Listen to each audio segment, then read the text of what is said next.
Yes, it's not working right now. They're a little stressed about that, but yes, it has been paid for.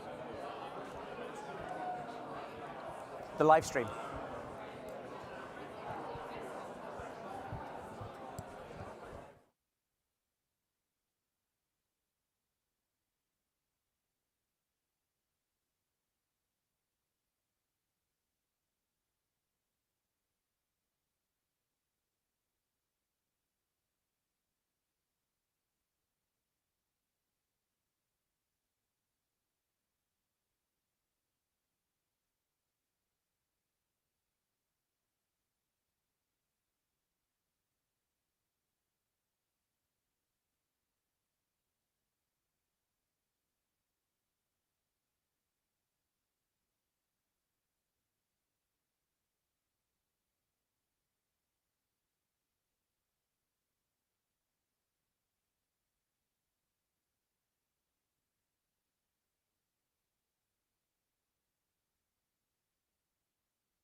If you could take a seat, please. Take a seat. Come on, you did it for Duran. You have to do it for me. He's not listening. Duran, I may need you to come up here and quiet them down again.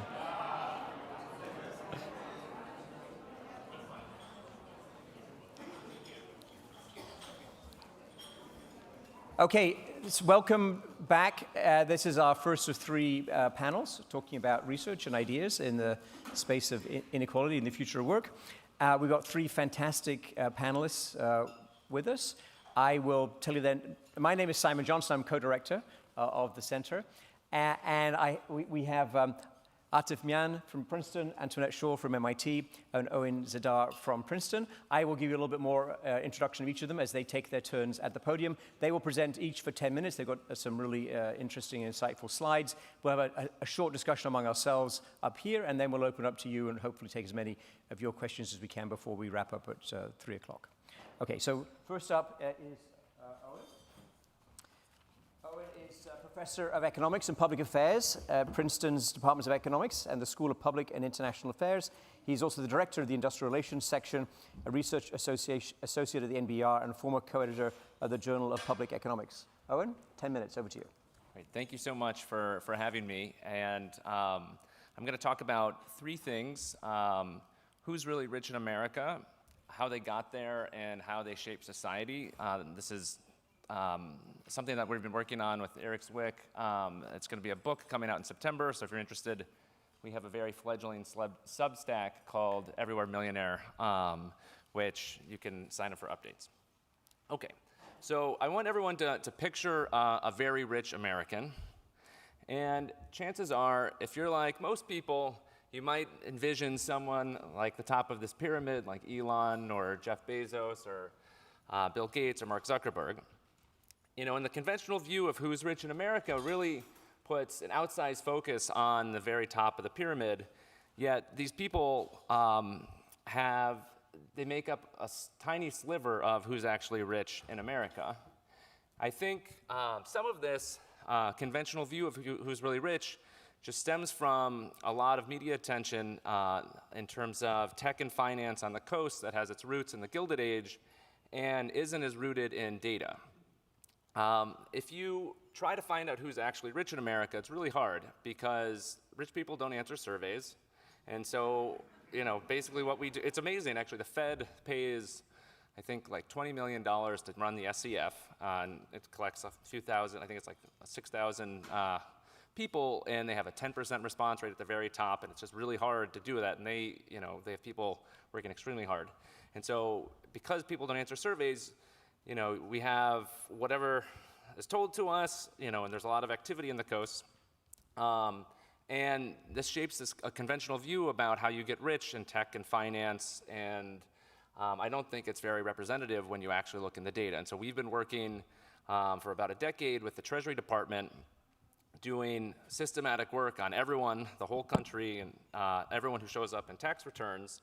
And we have a pretty different view of who's rich. Yes, those groups at the top of the pyramid are there, but there's this hidden world of private business owners who is substantially greater in number, and wealth is much more widespread and geographically diverse. A lot of them are from mundane businesses, and so one stat to crystallize this is that for every public company CEO that gets a lot of attention, there are 1,000 private business owners who have at least $25 million in wealth.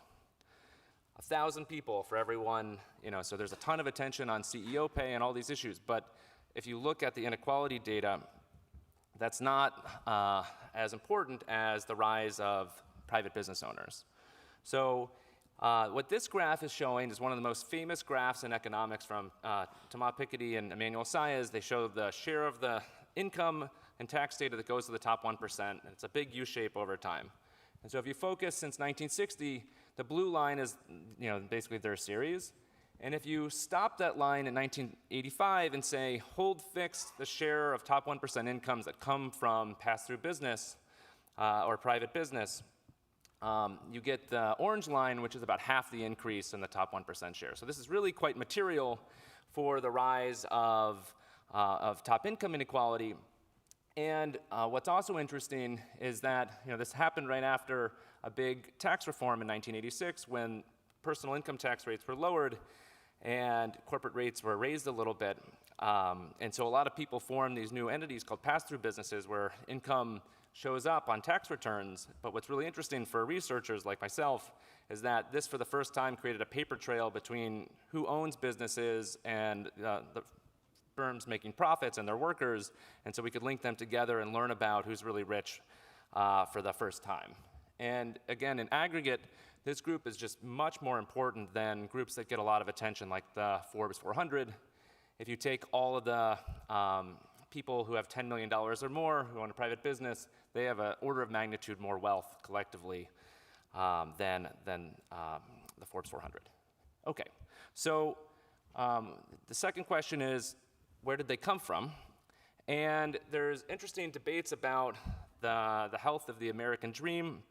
When you find out stories of who's really rich in America, you hear all sorts of stories ranging from,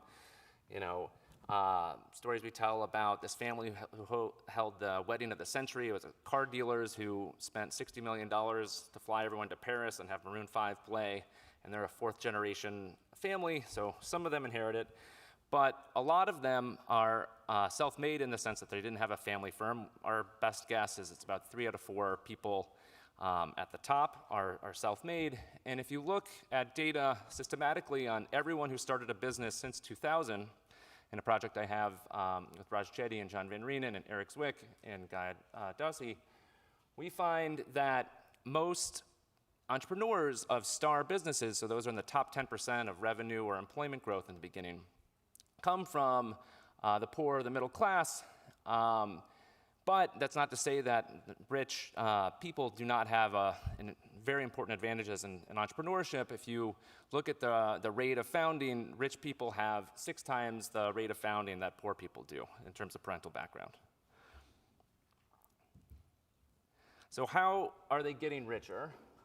There are 3 kind of classes of things I want to talk about in the remaining couple minutes I have.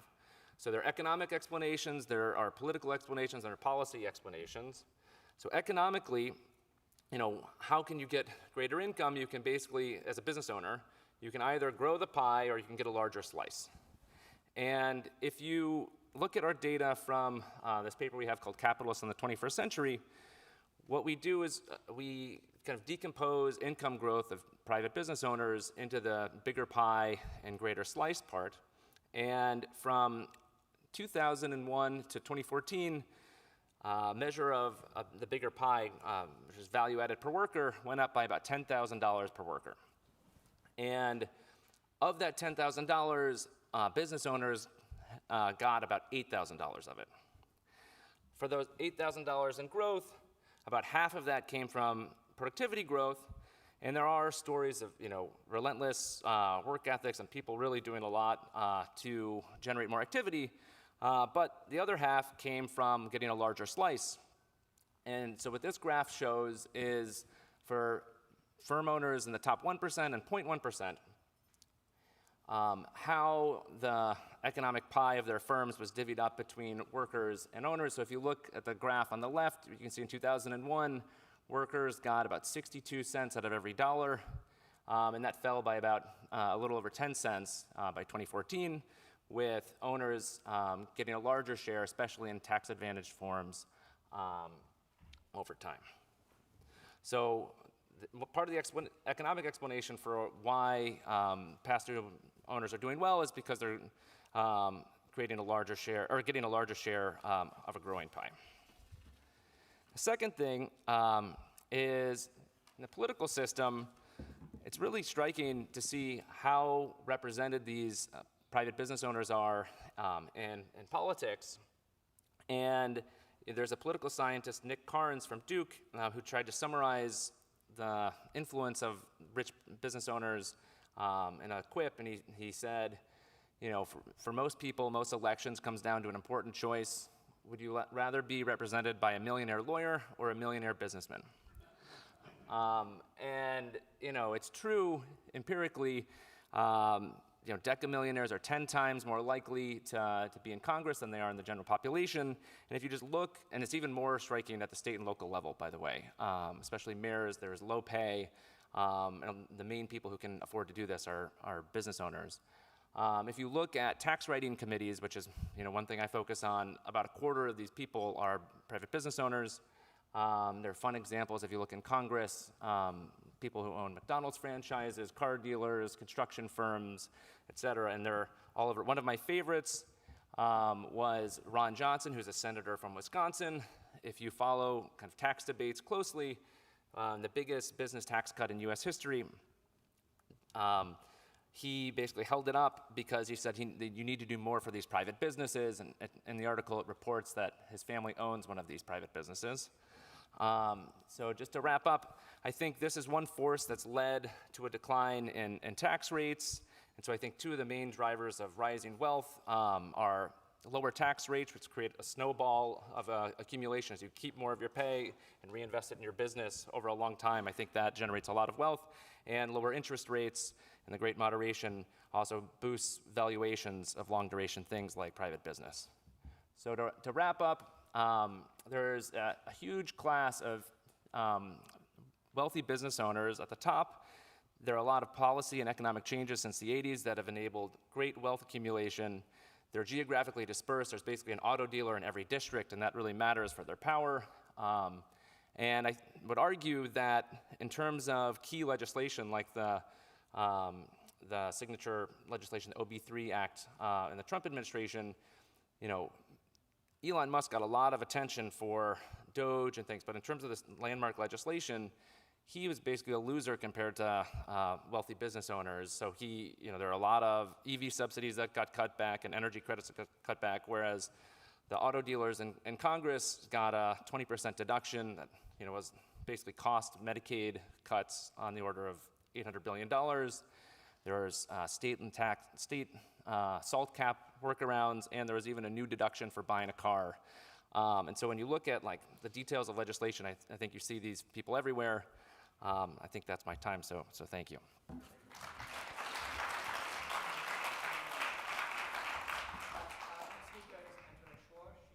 Stuart Myers Horn Family Professor of Finance, MIT's Sloan School of Management. She's won awards for outstanding research, entrepreneurship, and finance. She's the co-chair of the MBR Corporate Finance Group and an executive editor of the Journal of Finance. Antoinette.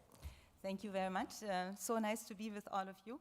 And it's very well timed, obviously, this talk by design, because Owen talked to you about the upper end of the income distribution and the rich. And what I want to show you a bit is how the 99% thereafter are actually accumulating wealth. And this is from the survey of consumer finance that Owen just mentioned as well, right? If you look, so this is from the Richmond Fest. I just wanted to show you, if you look at the blue bars, right? The blue bars are the top 1%. And what this graph does, it breaks out for you how the portfolios of different parts of the income distribution in the US are set up. And what you see is for the 1%, exactly what Owen showed you, right? The majority of their wealth is in business ownership, some in stocks, the equity market, a little bit in real estate, and not just their own housing, right? But then look at the dark blue bars, which are the 25th to 50th% of the income distribution.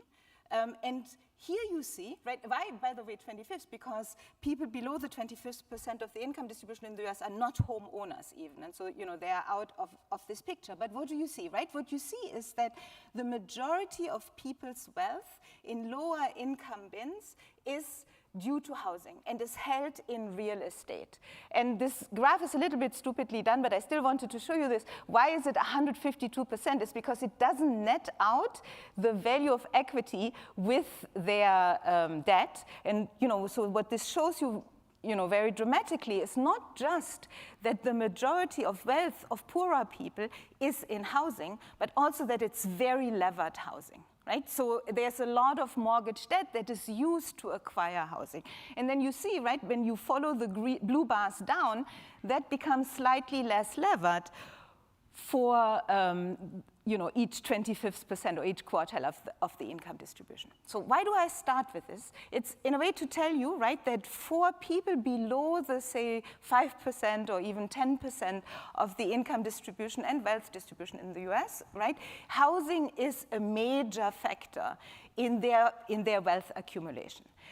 But, and this is kind of where I wanted to show you some results from my work, is that because housing is so levered, and because in the US we are spending a lot of taxpayer dollars to actually subsidize access to the mortgage market, we need to be very careful how we design policies. And I will come back to this. So this is where I want to go. But I will now show you a few facts for yourself to judge, so that you can think about, the housing market. So let me show you one fact from a recent paper we have in AR Insight with Manuela Dedino and Ben McCarthy. So what do you see? If you stare at the left side of this panel, this is since 2000 or 1999 in the US, the distribution of loan to value ratios at purchase, right? This is the amount of loan that people take against housing wealth when they purchase a home. And you see, the dark line is the mean, and the mean hovers, as you can see, right, somewhere around 85%. So 85% of a person who buys a home finances 85% of this with mortgage debt. Now, of course, over time, they pay some of it down, and the better your income is and so on, the quicker you might pay it down. But look at the top bin. So this is the 75th and 95th percentile of housing purchases actually have 97% or even 100% LTV ratio. So everything is purchased with mortgage debt. And you see, the interesting thing is that didn't change in the financial crisis. So I'm showing you this basically from 2000 to 2024. It's completely flat. And you might say, how the hell can this be, right? We heard there was a mortgage crisis, there was a 2008 crisis. You know why this is the case. So this is my right bin.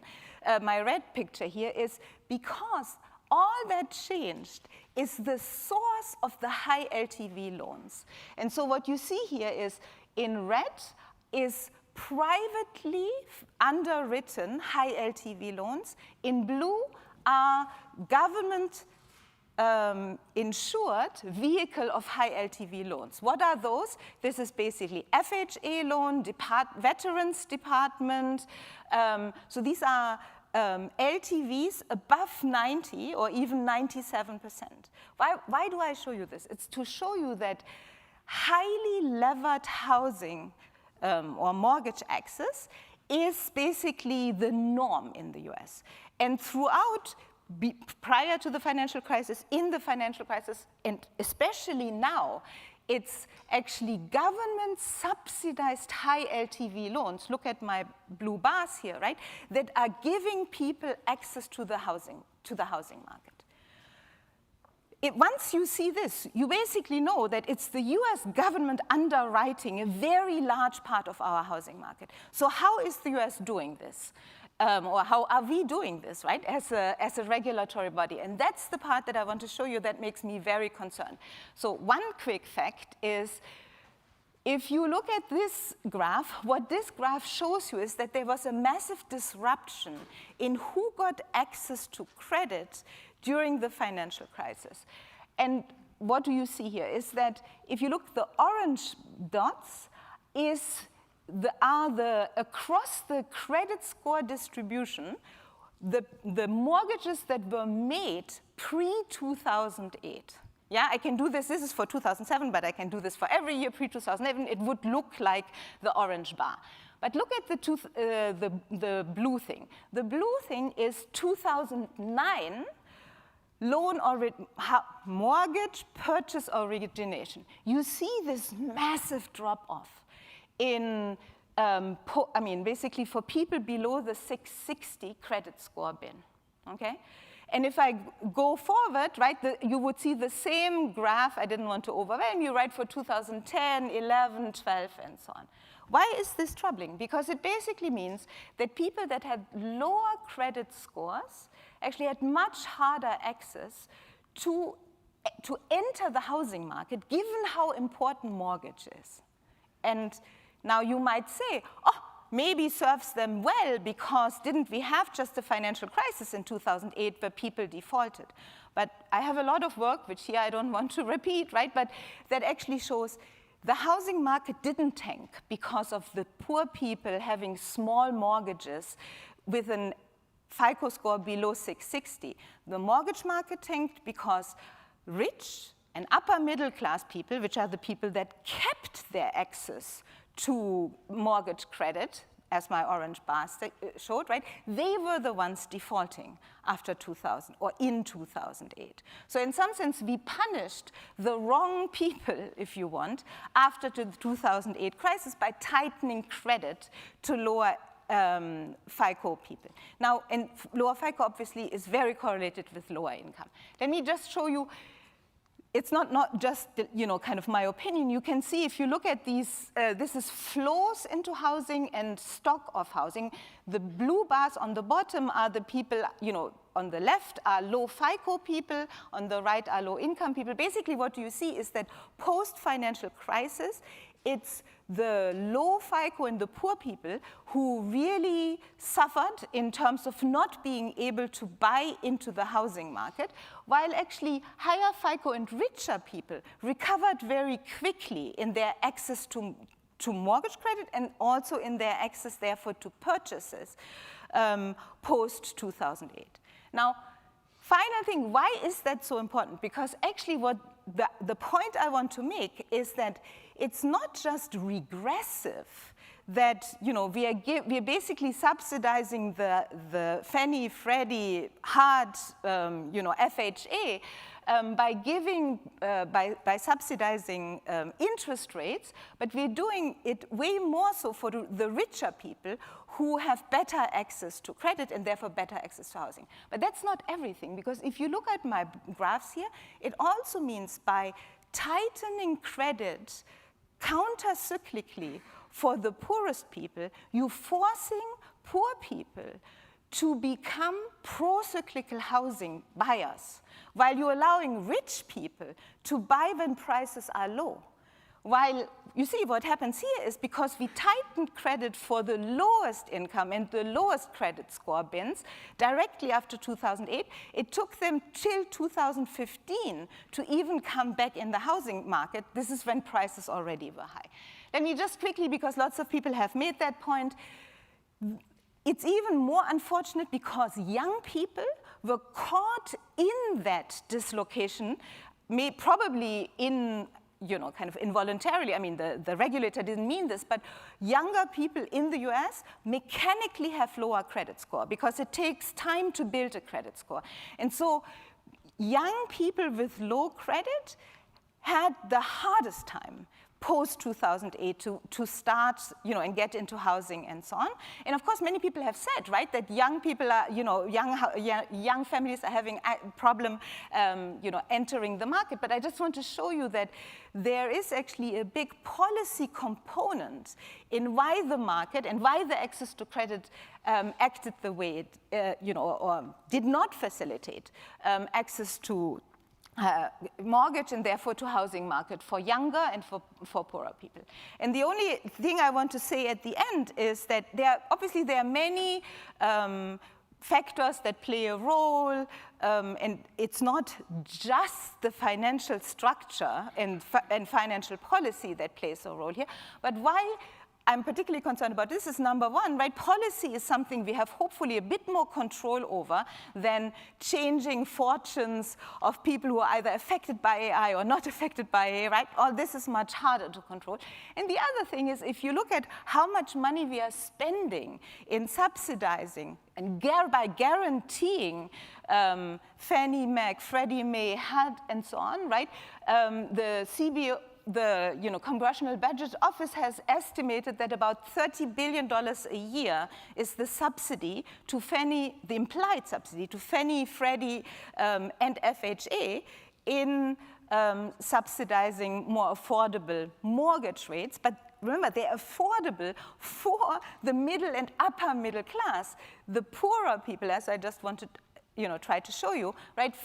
Actually don't benefit as much from it because due to how we regulate access to that market, we make it really hard for them. Thank you.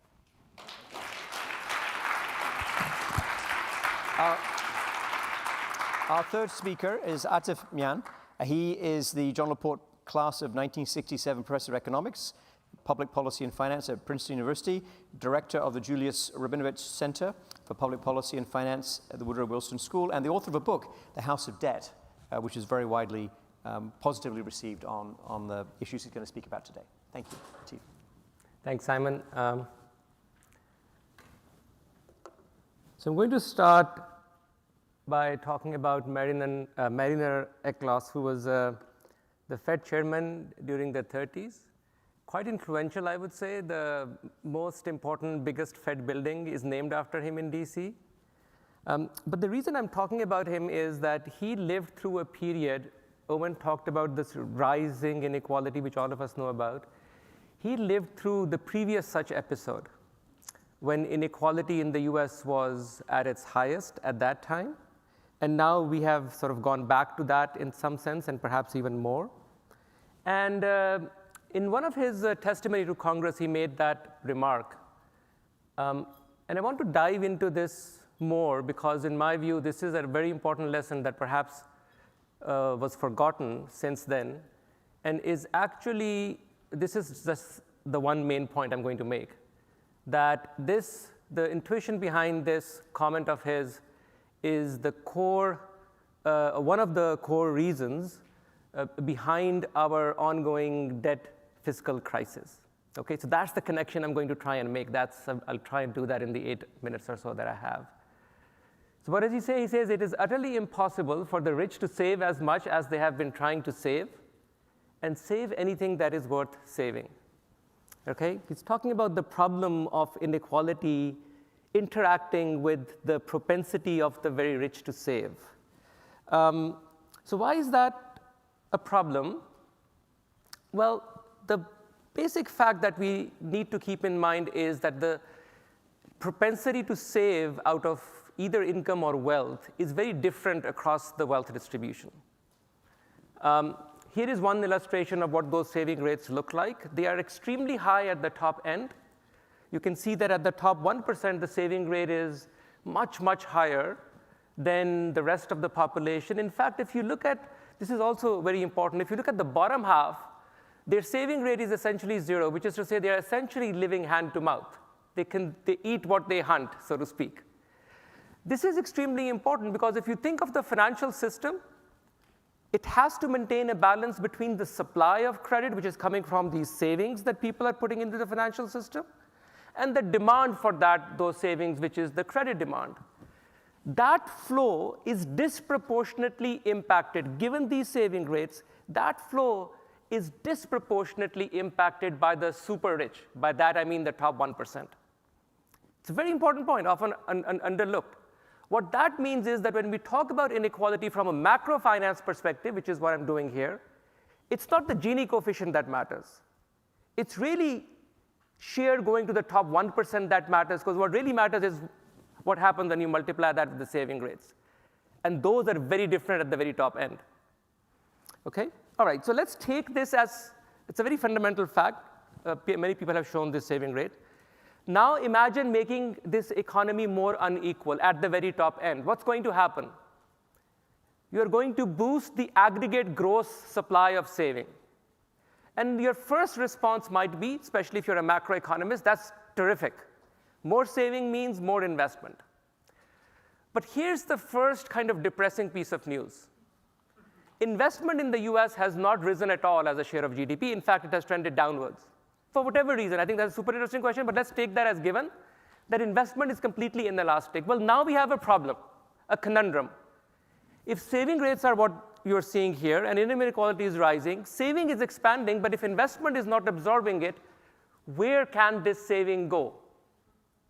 And the short answer to that question is that if you look at the financial system and you look at the aggregate macro numbers, this additional saving has been channeled not into investment, which would have been productive use of this saving, but unproductive consumption expenditures via debt primarily.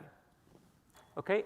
And we can actually measure that, and this is from a recent paper of ours that we call, for obvious reasons, the saving glut of the rich, where we show that as a result of this, so we can actually measure where this money is going. So we can look at net debt plots of the top 1% versus the bottom 99%. And notice that exactly when Owen says the inequality starts to rise around the 80s, exactly at that point in time, you start to see a big divergence of people at the top 1% accumulating debt as an asset through the financial system, and they are lending that, holding claims on who? The remaining 99% of the population. And remember, it's not the bottom 50%, they're out of this market. It's really the middle 50th through the 90th, 99% who are really borrowing this from them. But this serves a very important purpose, which is that at least we have found a use of this saving. And so that helps equilibrate the macroeconomy. And so you might say, this is perfectly fine. What's the problem with that? Well, the problem with that, we have to do a little bit of theory. But the key problem with this is that this unproductive debt is not generating any return, number one. Number two, the rate at which the private households primarily are borrowing this, that R is greater than the growth rate of their incomes on average. This creates a problem. It's not sustainable. These imbalances are permanent if inequality remains as high and saving rates remain as high. Something has to give. So this is, we wrote a theory paper where we show the only thing that must happen to make this consistent for the economy, to save the economy from collapsing, is that the interest rates need to fall. And that's what happens. They continue to fall so that this borrowing, more and more borrowing, is sustainable. And that's fine as long as you can do that, until you hit 2008. And then the question is, now this private borrowing stops, people don't want to borrow, or banks are not willing to lend, whatever the reason might be. The key question is, if the economy is still as unequal as before, what happens next? Okay? And that's where I'm going to move kind of the second act of this story, if you will, which is there is one player who has that special privilege. So now I'm going to come to the government and the fiscal policy. The government has that condition reversed. They can borrow at a rate that is less than the growth rate of the economy typically in the US. That now they can borrow in a way that is sustainable all of a sudden. So they can pick the baton, if you will, from the private sector borrowing and start, but for them to borrow and spend, they need to run fiscal deficits. However, so there is a necessity to run fiscal deficits, basically. The problem, however, is it's easy to ramp up, much more difficult to ramp down fiscal deficits, which is where we find ourselves today. You must maintain yourself in this Goldilocks region of running fiscal deficits just high enough to avoid falling into a recession, but not too high that the debt becomes unsustainable. And the problem is we have gone beyond that Goldilocks region, and now we are running the economy too hot, if you will. But it's politically very difficult, for all the reasons that the government is shut down today, to pull yourself back to a more sustainable position. Does this story have merit? Let me just give you some proof that this is not just story I'm telling you. This is total credit to GDP in the US, consolidated for households, corporates, and the government. If you look at the growth in total credit to GDP from 1980 till 2008, all of it essentially is private household debt. Not much happened on the government debt to GDP side. But when they could not borrow anymore, the economy demanded more credit, otherwise there would have been a major recession. So it had to be the case that if the government was forced to run much higher deficits post-2008, and that's exactly what you see, that private debt to GDP is flat since 2008, but it's government debt to GDP that has picked up the slack, because somebody has to absorb those excess savings coming at the very top. Let me end with this picture, which is where we sit today. In fact, if you look at the primary deficits of the US, they have largely been zero. So the US has actually run a tight ship from post-World War till 2008. Primary deficits were close to zero on average. Since 2008, primary deficit to GDP has been extremely high, 4 percentage points of GDP on average. Obviously, we have ramped up since then. And they don't show any sign of coming back, of clawing back. CBO is making that projection in the red, but we'll see if it happens. And that is where we stand today. I think it's a real fiscal crisis potentially that we are facing. But again, the key point I want to make is that inequality is at the root of this debt and fiscal crisis that we face today. And it's a deep structural problem, which AI, by the way, will only make it much worse. Thank you. OK. So 3 fantastic presentations. And yes, you can line up to start. Oh, no, he wasn't lining up. You can get ready to ask questions. But I have a few questions first. And let me start with the first round is about trying to see to what extent this is one integrated picture, or to what extent you disagree on about anything. Because I thought I heard a lot of agreement. Let me start with Antoinette. So in your story, and also in the other stories, there's like a structural component of what's driving inequality, and then there's a cyclical piece, right? Something that happens as we go through the cycle. When you listen to Owen and Atif, how do you feel about the relative importance of those factors in explaining what's happened in inequality? That's a good question. Like, I now sound like ChatGPT.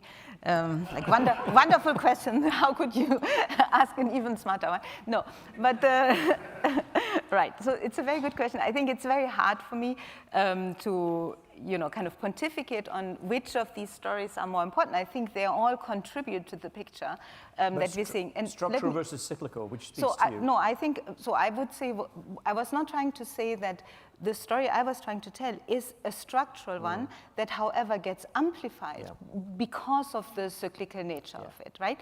And I think Owen's story, in a way, is more focused on, kind of the top 1%, where housing really is not so much the problem, right? I mean, and it's not the problem because they are too wealthy. And in fact, if you saw the Wall Street Journal this morning, the wealthy in US are now, the wealthy top 5% could buy the entire real estate of the country, okay? So there you go.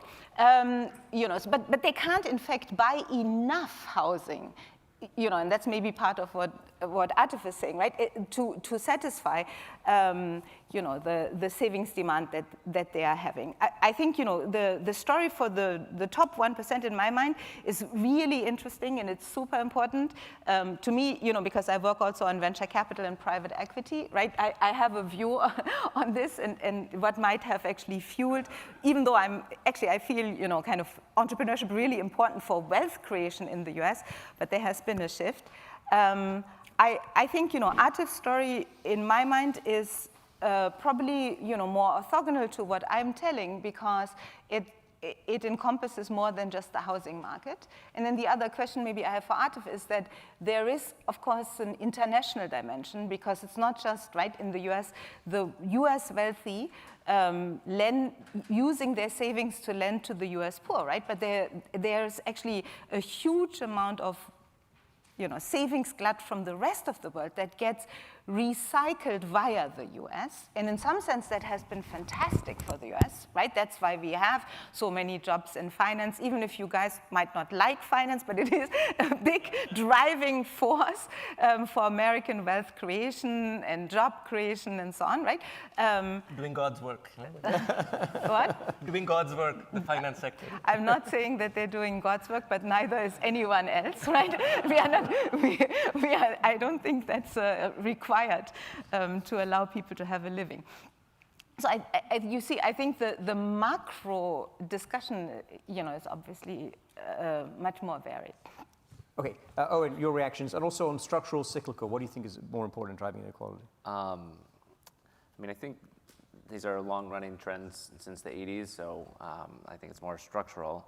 In terms of housing, it's kind of fun. One of the things that we did is one opening fact is there are more 5,000 square foot homes in between New York and San Francisco if you take a road trip than in the homes themselves. I think people just lose sight of these things. And so if you kind of go to any nice lake or mountain and ask who owns these $4 million homes, you'll find a lot of these folks. And I agree fully with Antoinette that housing is not the main thing at the top, in part for reasons like Atif pointed out that it's just hard to deal with that much money. I mean, what I think is interesting is when you have a concrete view of who's really prevalent at the top of a business owner, thinking about their savings rate is kind of hard. There's a big difference between like foregone consumption that I'm actively putting towards something, or I'm just, there's a decrease in interest rates, and now my business, which is basically having the same cash flows, is now worth twice as much. And what the second one shows up as a savings rate is not entirely obvious to me. Ben Moll has a nice paper about savings rates if you account for asset price growth or not. And so that, I think, makes it pretty complicated to know just how big of an aggregate flow there is in terms of savings. Now, Atif has thought more about this than me, but anyway, to me, that makes it hard to just really put a clear view in my mind of the savings rates of these private business owners. Got it. Atif, structural or cyclical, or how do you put the pictures together? Jeff Bezos recently got married, right? So, and everybody was complaining that, not everybody, but at least some people were complaining that how much he spent on the wedding. And the only thing I was thinking was, he should have spent more. I agree. That's the structural problem. I mean, that's what I keep saying. I mean, the key problem is Jeff Bezos cannot spend. It's not physically possible for him to spend the amount of money he actually generates. So I wish him well. I hope his marriage lasts, but he should spend. Right. He cannot. But he should do something. He should spend more. So that's the structural problem. That's what I'm trying to highlight here. It's the basic economic force to supply equals demand. We have forgotten that perhaps, but I think when we talk about AI, supply still has to equal demand, by the way. And I think that's going to be the fundamental problem, in my view, that is going to, again, show itself through the financial sector and so on. I just want to one other, Antoinette is exactly right. In the interest of time, I could not talk about the international dimension of this. But the US is like the money center, so it absorbs a lot of the foreign savings as well. But if you look behind what's behind those savings from China and Saudi Arabia, Korea, and so on, it's some of the very same factors that I highlighted, which is, again, it's the top 1%. I know Gini coefficient has gone down internationally, across country and all of that. But the share of income going to who saves the most has gone up. And that's the problem. That's China. State capitalism is putting all the surpluses into these very high saving rate institutions, because they are all running a financial repression regime. And that's one of the implications of that you're going to be channeling surpluses into these high saving rate corporate sector and then the government sectors. And so it's isomorphic to everything that I said. And I think that's a fundamental problem. The problem we now face is, connecting it to the first session perhaps, that the same players who have these very high saving rates and at some level are contributing to these issues, they have become politically very powerful. And I think it's a real question and a real challenge of who pushes back. I mean, the congressman was saying, we all live below the API. And it's not clear who's going to speak for us in that rebalancing that needs to happen between the very top and the rest of us. Okay, one more question for sure for me, and if anyone has questions in the audience, go to the mics and I'll call on you next. But just quickly, I think it's very helpful, including your replies just now. So put you on the spot, Owen, and then Atif, and then Antoinette. Give me one or more policy recommendations that you feel are grounded in research that would actually make a difference. And you can pick whatever dimension of inequality you'd like to address. But let me know if there's some risks to jobs or growth or the stock market or something else I should be aware of as an elected politician if I'm going to take on your idea. Yeah. So one proposal that Eric Zwick and I have made, somewhat in jest, was to party like it's 1997, which is basically to roll back the income tax code to 1997, which was a period of lower deficits and higher growth. And I think those changes would largely be modestly higher income taxes, higher dividend taxes. And Danny Yegan has some work suggesting the investment impacts of that are pretty modest, slightly higher capital gains. And so I think the overall investment of the growth impacts would be modest from that. I think the most egregious one was in the OB3 legislation. There was an $800 billion line item for a 20% deduction for private business owners. And that was basically how much the Medicaid reductions cost. And that got very little play in terms of media attention, but that was a huge, high expense item. I think a pretty bipartisan agreement that had pretty low impacts on growth in terms of research. And so that, I think, would be the first to go. Okay, Atif, policy recommendation. Yeah, so I do have, in fact, the policy that I have in mind can also win me the election, which is important if you're going to propose.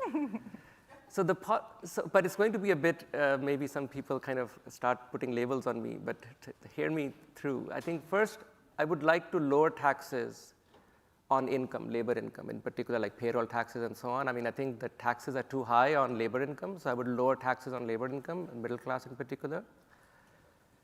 And I would raise taxes on wealth, okay, and at the top end. And in particular, the core problem is, I think we have to think more about productive versus unproductive uses of capital. If you notice, that was the undercurrent. Let me give you this is why I was joking that the financial sector is doing God's work or not. The basic fact is, at the aggregate level, if you think of the financial sector has basically doubled since 1980s. Their balance sheet has doubled, and the question is, what are they doing? Almost zero of that incremental growth has gone into productive capital. All of it is unproductive consumption expenditure. First, household debt, buying existing assets, all of that unproductive. And more recently, sovereign debt, funding consumption expenditures of one sort or another. That's a very unhealthy way to run an economy.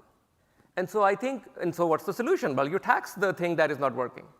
So I'm going to reduce tax. That's why I'm going to win elections. I'm going to reduce taxes on most people in this room. But I'm going to raise wealth above a threshold that will make all of us not care about it. And I think we have to go in that direction. Yeah, I think taxing people not in the room is a very good strategy. In general. Antoinette, what have you got for us, policy? And then I thought you would propose a harem for Bezos when you said so. Okay, fine.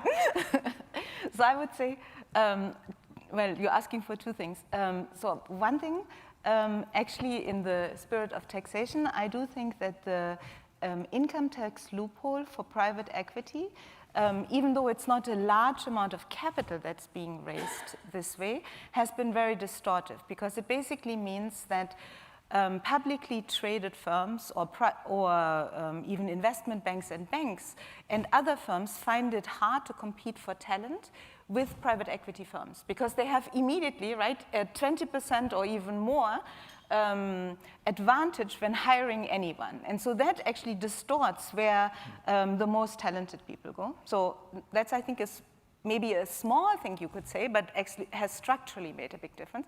And then the other thing which we haven't talked about is I would really love to reform how higher education is funded, from how student debt is being underwritten in the US and how universities are being held accountable for how they use student debt when placing students into the market. And what I mean with this is, in particular, we have seen this massive rise in for-profit private colleges that are brilliant at marketing and indebting their students, but horrible at actually placing them into wage-gaining jobs.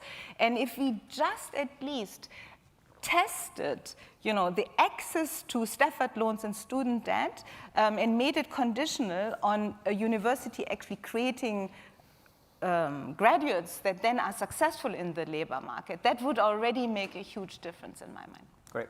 All right, question from audience, and please identify yourself. No, nobody knows who you are, come on. Your daughter, MIT Stone Center. So I have two very quick questions. One, Owen, your presentation was super surprising about the kind of the hidden millionaires, and I guess this makes me think that this seems like good news to me, right? I mean, I sort of think all the money belongs to Jeff Bezos and a very small. Should I view this as a sign that there's like more rags to riches, more dynamism, things are less sure it's people still have $25 million, but that's a testimony to health, and these are blue collar millionaires, right? They own an HVAC company, or they own a car dealership.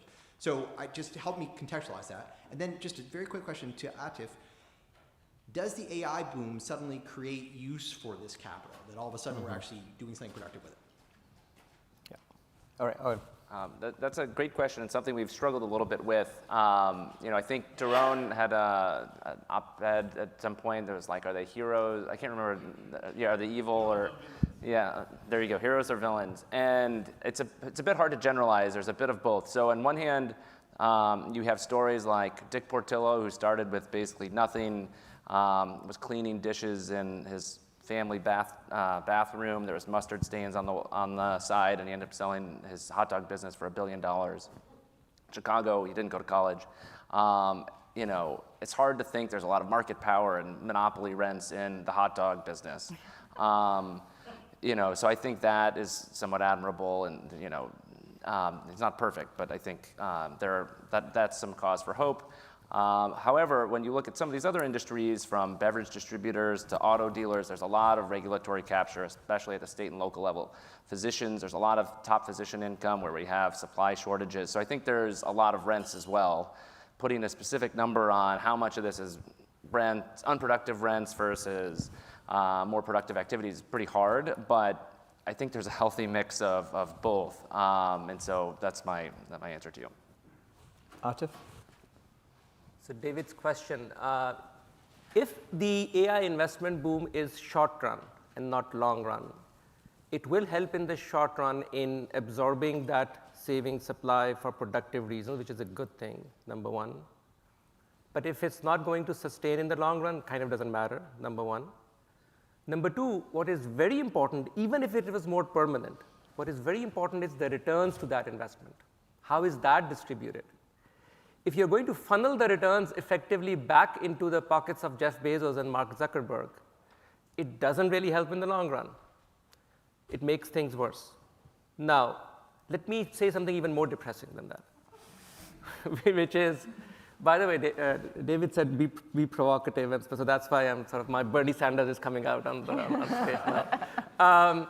The other sort of thing is that let's say that AI returns are going to be completely the opposite, that it's the middle class that's going to benefit from that return. That's great news, so I want that.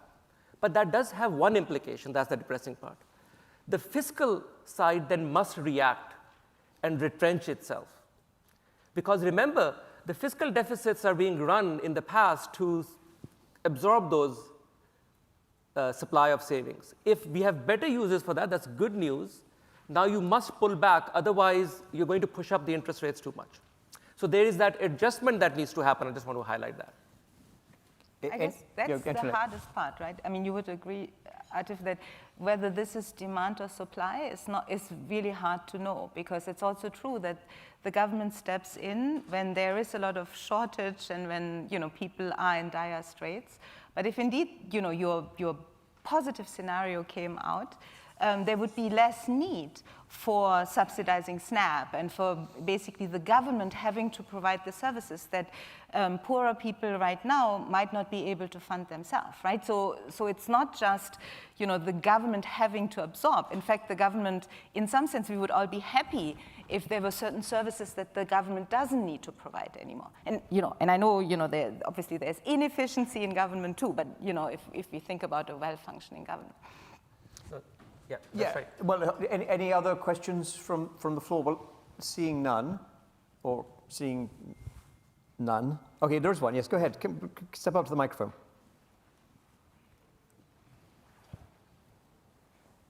And remember to identify yourself. Hello, I'm Vincent Abbott, PhD student at MIT. My question was regarding lots of the topics which were covered is, why can't a lot of these issues be moderated through the typical mechanisms of interest rates and inflation? So for example, as the supply of capital builds up, interest rates goes down. Wouldn't that, for example, allow more construction to be done or create more investment opportunities? So what about the typical interest rate and inflation, monetary policy, they're the same thing, mechanisms in a free market are insufficient to cover the issues you're focusing on? Yeah. So let's take this for everybody and make this your concluding remarks as well. Yeah, so is there something in the market or the policy response to market changes that would bring us back to where we were before, or is it likely either not to work, or the policy could actually be exacerbating, I think, some of the effects? So I'll come down this way, Owen, and then Antoinette, then Atif. Owen? Sorry, I was anticipating that was for Atif.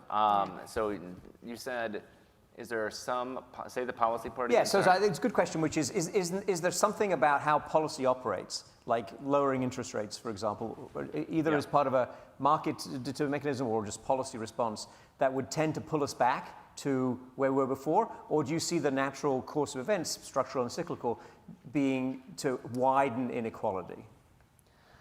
Yeah, so I mean, one kind of interesting thing about who is being listened to and represented in Congress, even for the Fed, for instance, I think there's a lot more conversation with these regional business owners, and so how they're doing, I think, is better channeled into monetary policy because they're talking to, say the Cleveland Fed president, much more than some other folks in the middle class who really don't have much of a direct line. That's not a direct answer to your question, but I think just the overall level of representation of this group in Congress, their influence through political lobbying and donations, it's kind of interesting. Like, people love to focus on Elon for donations, but the Uline family, which is from kind of a not central place in Wisconsin, was one of the highest donors for several things. They helped make urinals and packaging, urinal liners and packaging equipment.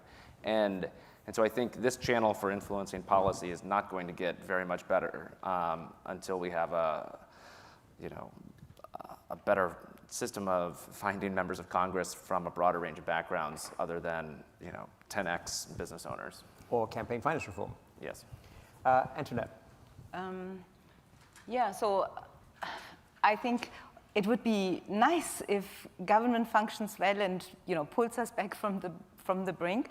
My worry right now is maybe two things. One is that in the spirit of what Atif was saying about Bernie Sanders, right? I mean, there is basically political pressure on both parties to become very populist, but just very tribally tell the story for one side of the political spectrum versus the other. So rather than actually thinking about making the US more competitive, govern more efficient, investing in education where it's really needed, I fear we are getting actually into more of a entitlement fights. And you can hear I'm from Europe. Kind of this is something that I always thought, like, the US was actually doing a much better job than in Europe to think about, kind of the economy as a redistribution mechanism rather than, protecting the fact that the US has a lot of dynamism. And let me say one final thing that I personally worry a lot because I do research on this, but I also find that the politicization of cryptocurrencies is something that worries me big time, because crypto is being used. Forget about all the illegality. I mean, it's just the, for political donations, for opacity of how government officials are being funded now at rates that we have never seen before. But because crypto itself has been politicized, it's now embraced on the right, vilified on the left, when in fact, what we really need is good regulation to make sure that KYC, AML are enforced, but also maybe that some of the monopoly power of the existing financial system, you see, I don't always defend the financial system, actually gets, that there is competition on the right level, but not competition by undermining the guardrails that we have created over so many years. I think good regulation was on the table, and then a flood of money showed up in the elections. Oh, absolutely. Atif, final thoughts. Everything I said, by the way, was in a free market system, if you will. And that's why it's such a much more difficult problem, that as long as inequality interacts with these savings at the top, the economy by its own natural forces, equilibrating forces, will find it very hard to balance supply and demand. And that's why it's a much deeper problem than you can just rely on the markets. But let me tell you one fact about the way markets have worked that really worries me. And that is, if you take the stock market today, the price-earning ratio is at the highest it has ever been, essentially.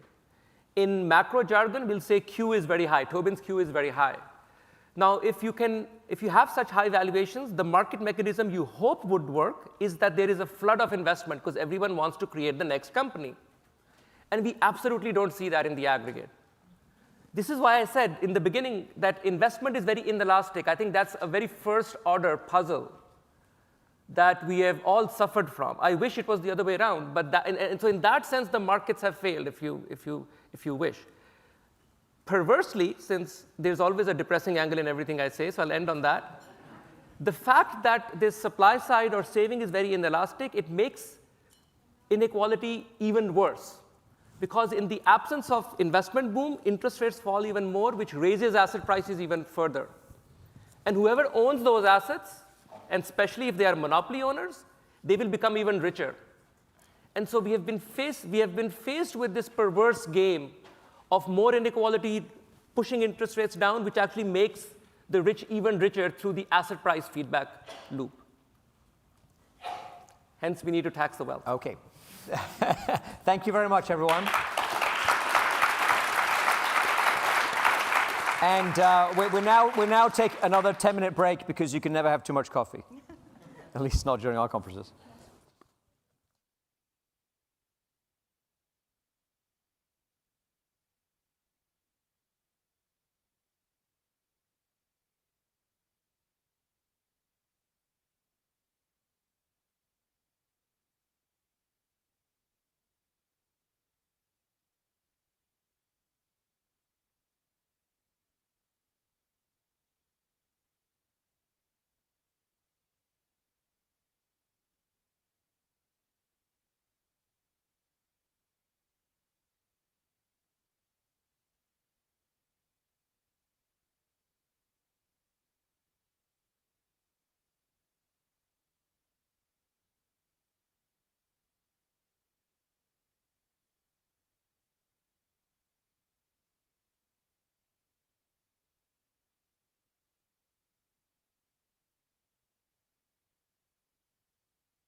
Hi, I think it's time to get started.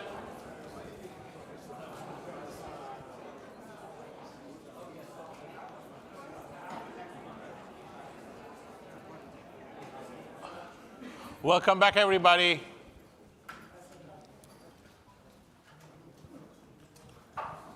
It's my distinct pleasure to be moderating this excellent panel.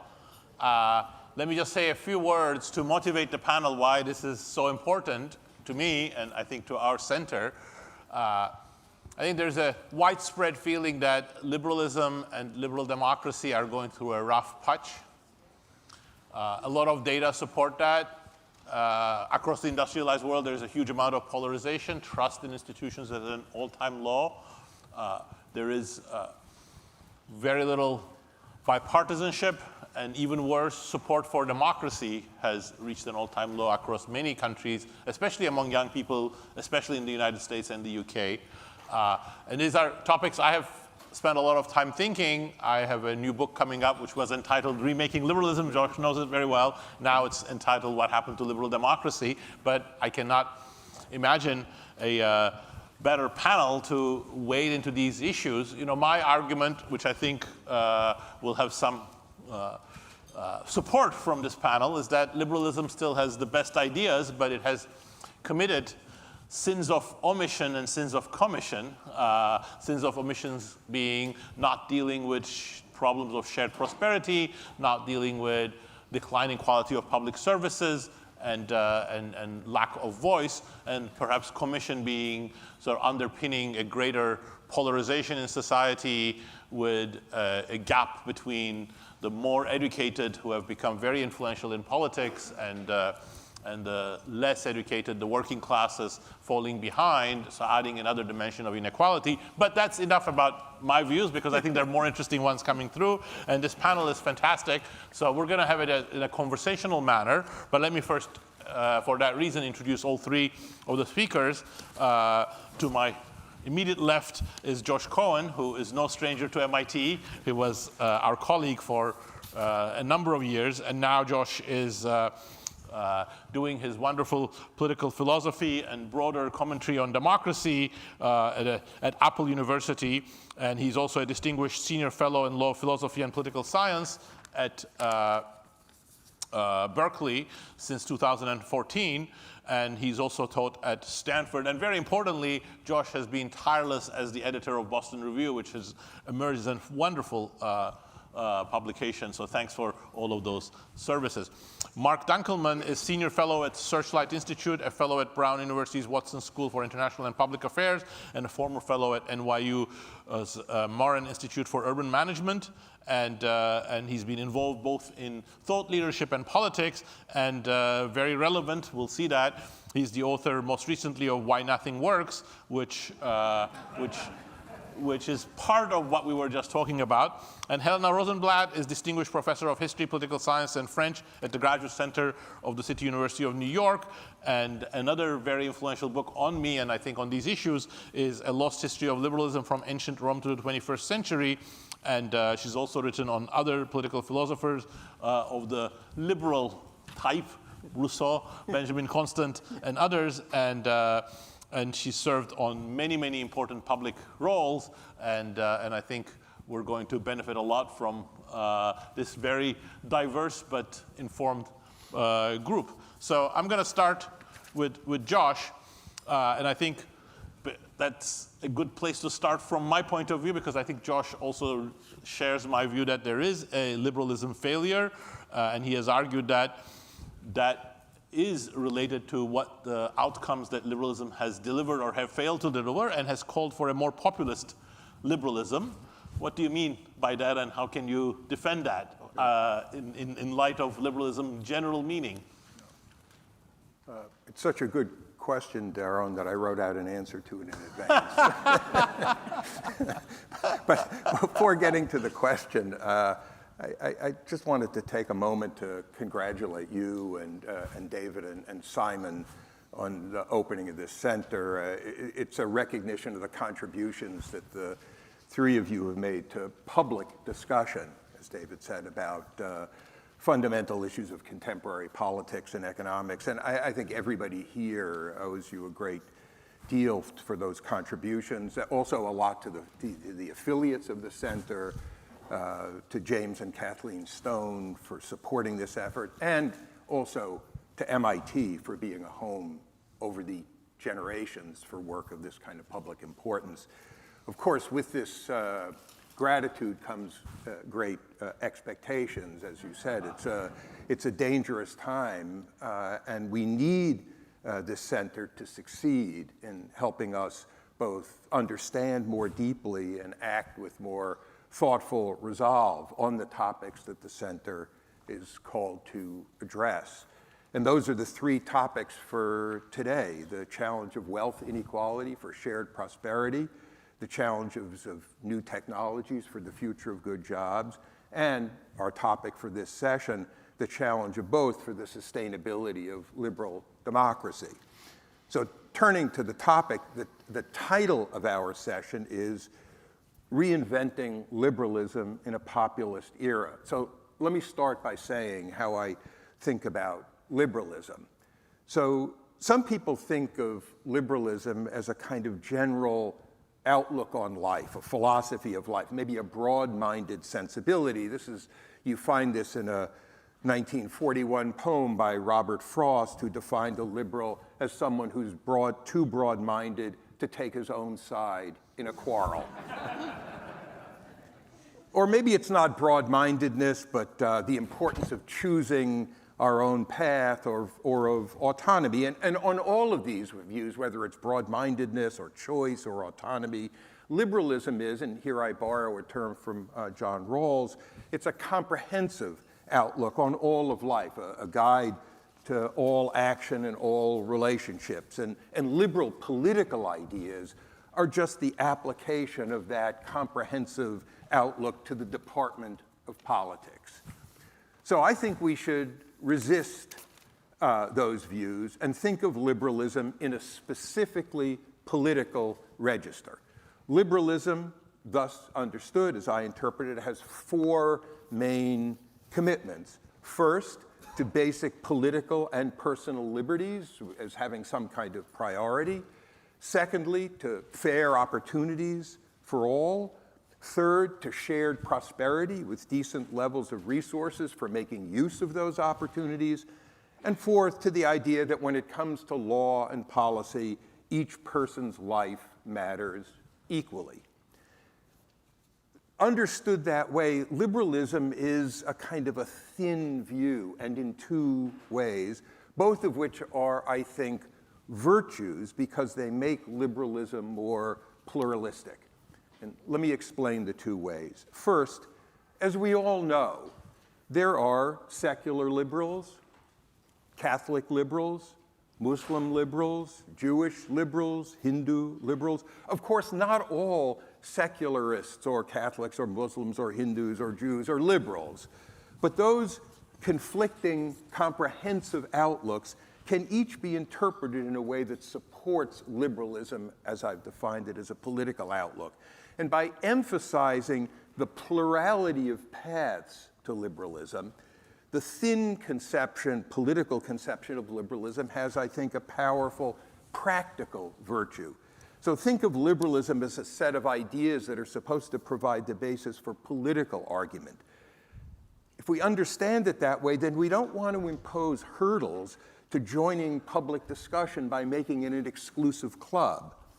If we understand liberalism as a comprehensive outlook owned by secular liberals in the Millian tradition, say, then we establish precisely those hurdles.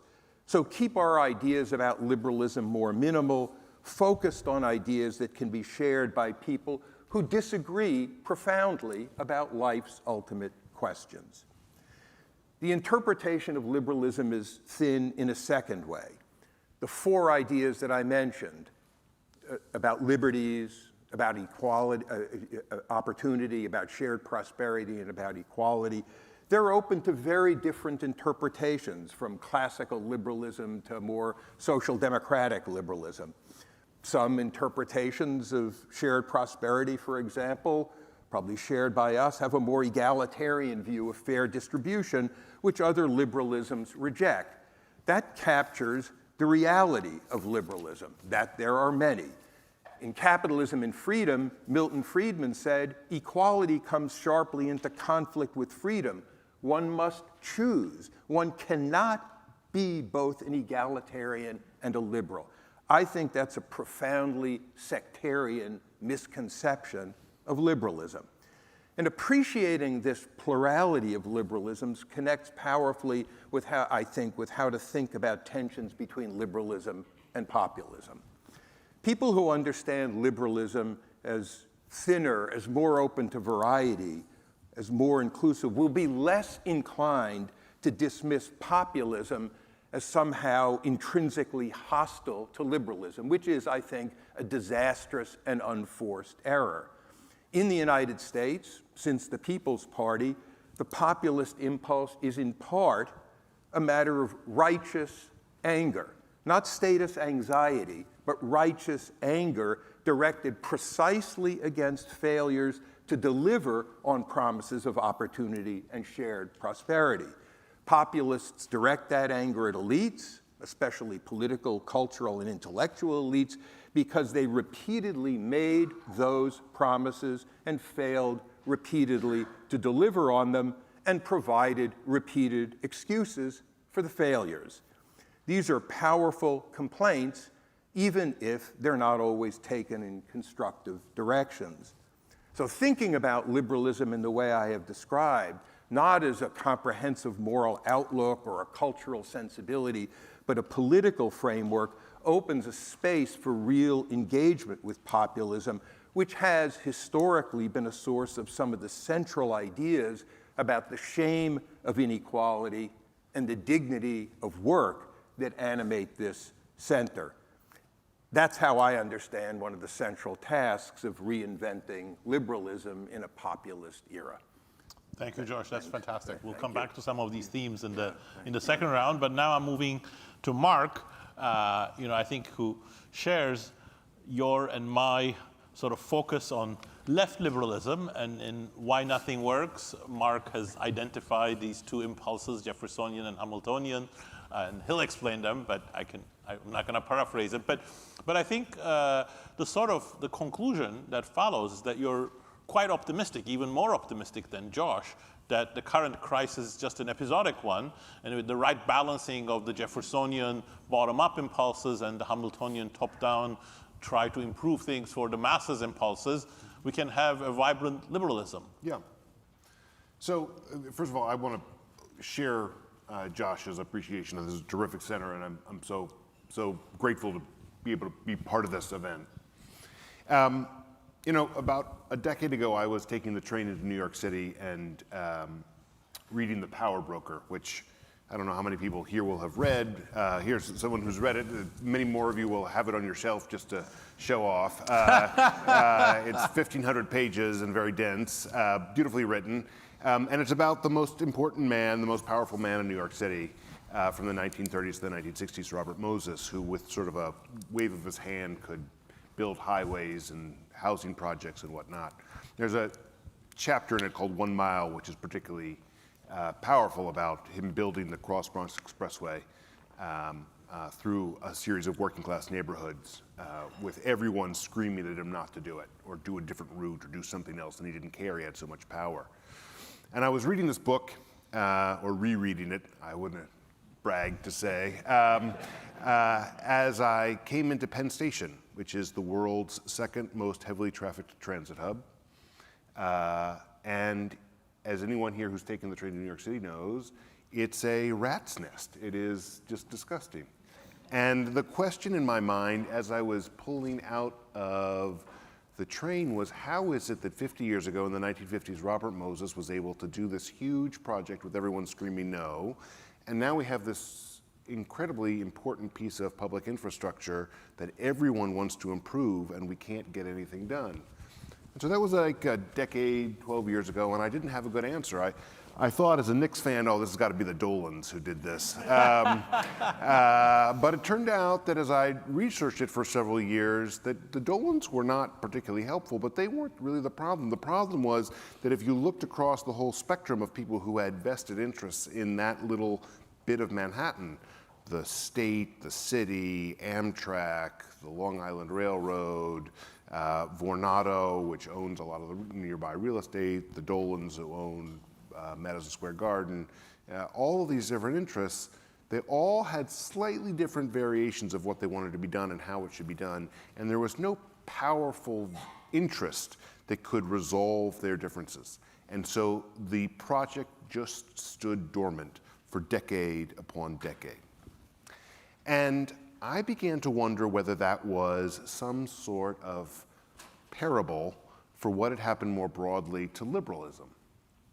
And what I came to conclude after another 5 years of research was that if you look back at the liberal tradition, it's got two sort of strange and countervailing impulses within it.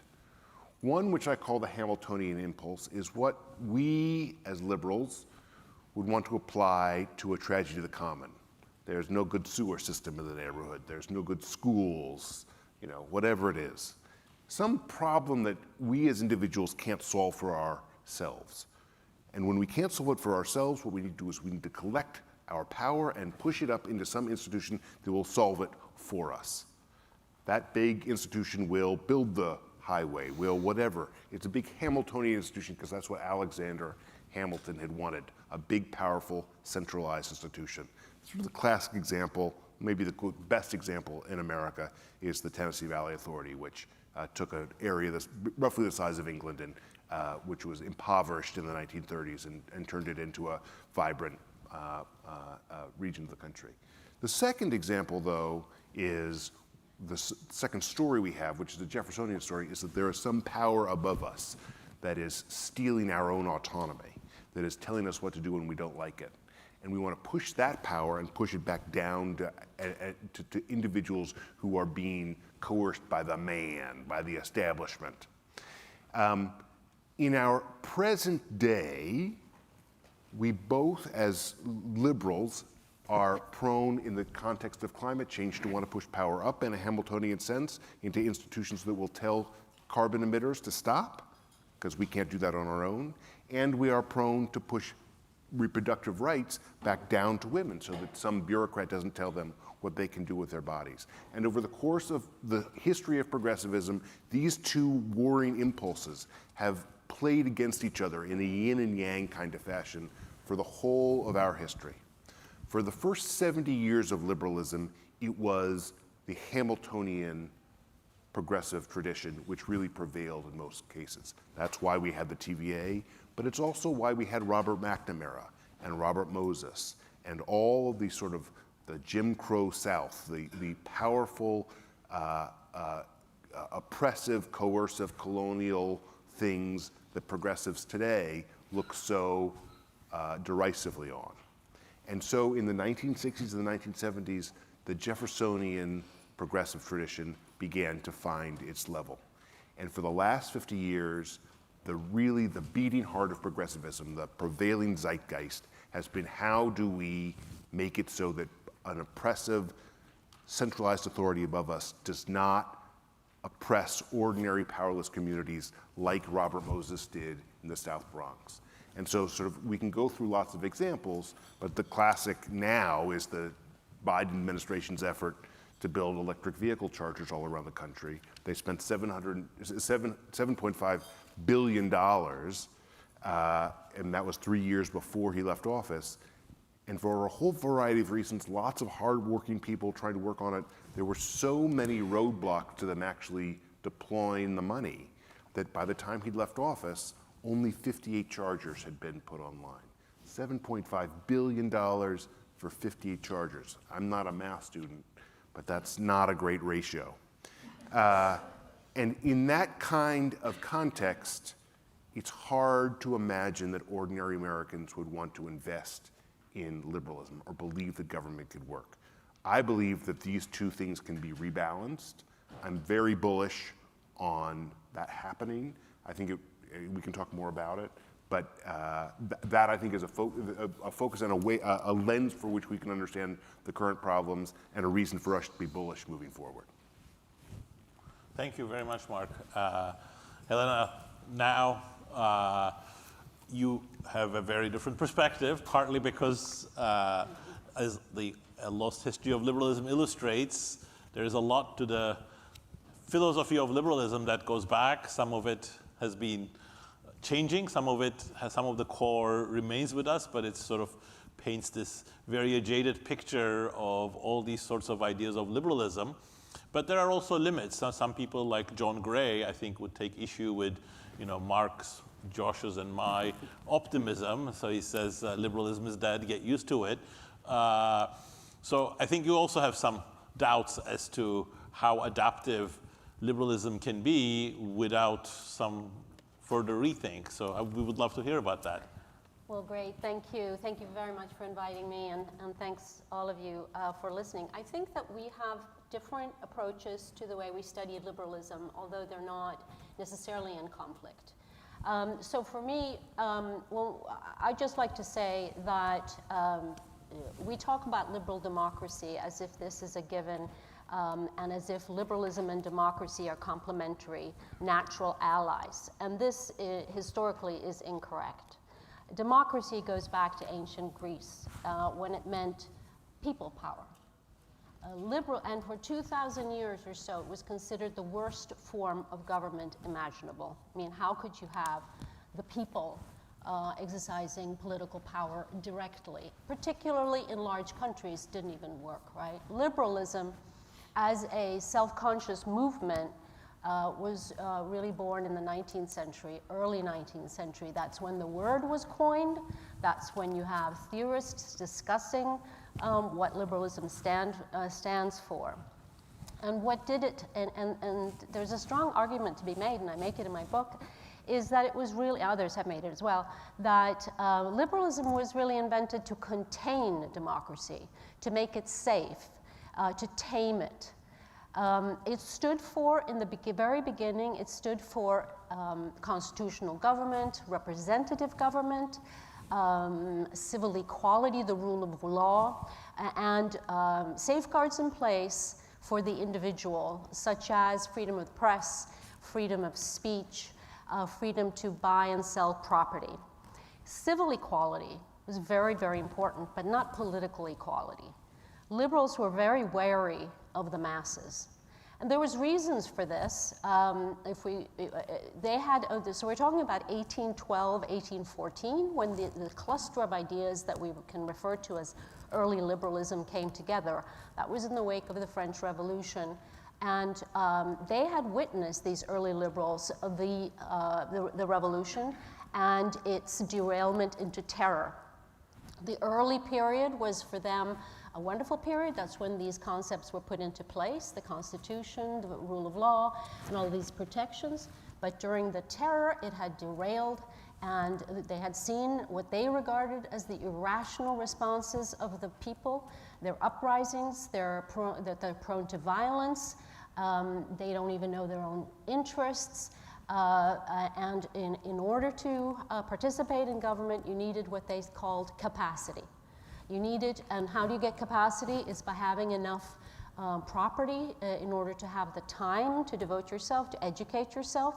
You needed a certain amount of independence, so you wouldn't just vote the way your landlord or your boss told you to vote. And the time to dedicate yourself basically to thinking beyond your immediate needs, to think about the well-being of the whole country and not just your own selfish needs. So and the terror, by the way, there were many constitutions during the French Revolution, and the terror, there was the first democratic constitution, and that was the most violent period, the most bloody period of the revolution, the terror, when you know the famous guillotine. That's when thousands of people were executed. And so and Robespierre, the leader of the terror, famously made a speech where he said democracy depends on terror. Now, keep in mind that they have some different ideas of what democracy means. They're still really thinking of direct people power, not representative democracy, and not liberal democracy. They're still separate. The two only come together at the end of the 19th century. Liberalism and democracy, that's when we can start talking about a liberal democracy. Again, a way of making democracy safe, to keep the people from invading individual rights.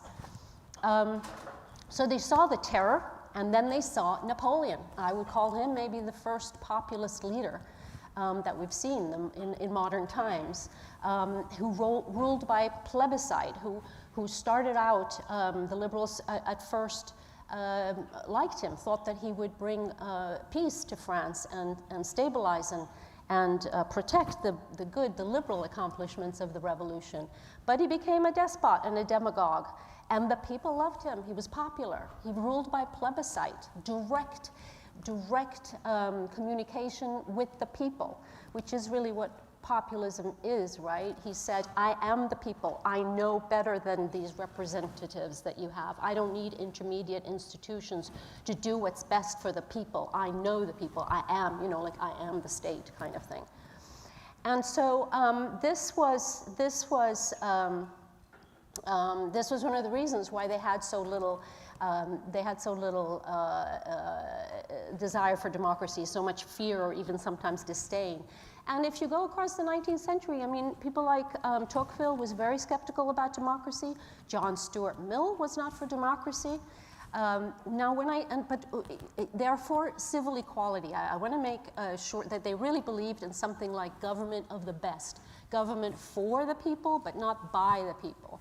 They expected a lot from the elites that they wanted to govern. Madame de Staël spoke of the government of the best. She didn't mean government of the richest. She meant it's idealistic, but she wanted the best to rule in favor of the people. They also believed that dismantling the feudal barriers that were in existence before the French Revolution, all the things that inhibited the economy from growing and kept the money in the hands of a few. They believed that once they got rid of those barriers, not only would wealth be created, but it would also be distributed quite naturally. And over time, liberals adapted, reinvented themselves. And I think I can talk about that more in the questions and answer period. But I think that liberalism has continuously reinvented itself, and so this is another moment. I think that it needs to reinvent itself in order to survive and deliver on its promise.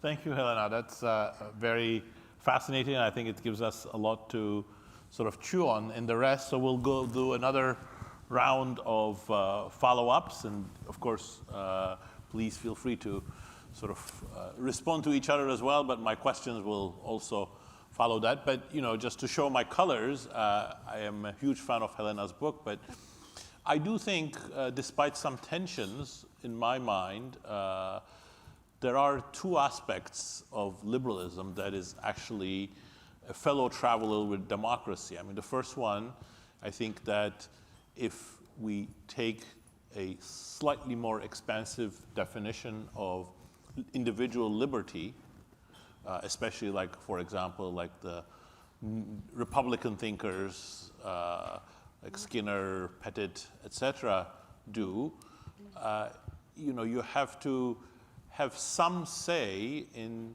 the laws that apply to you, and that requires some degree of self-government. And I think the second, that if there is political liberty, which again liberalism always subscribes to, if you don't have any amount of self-government, then it's hollow.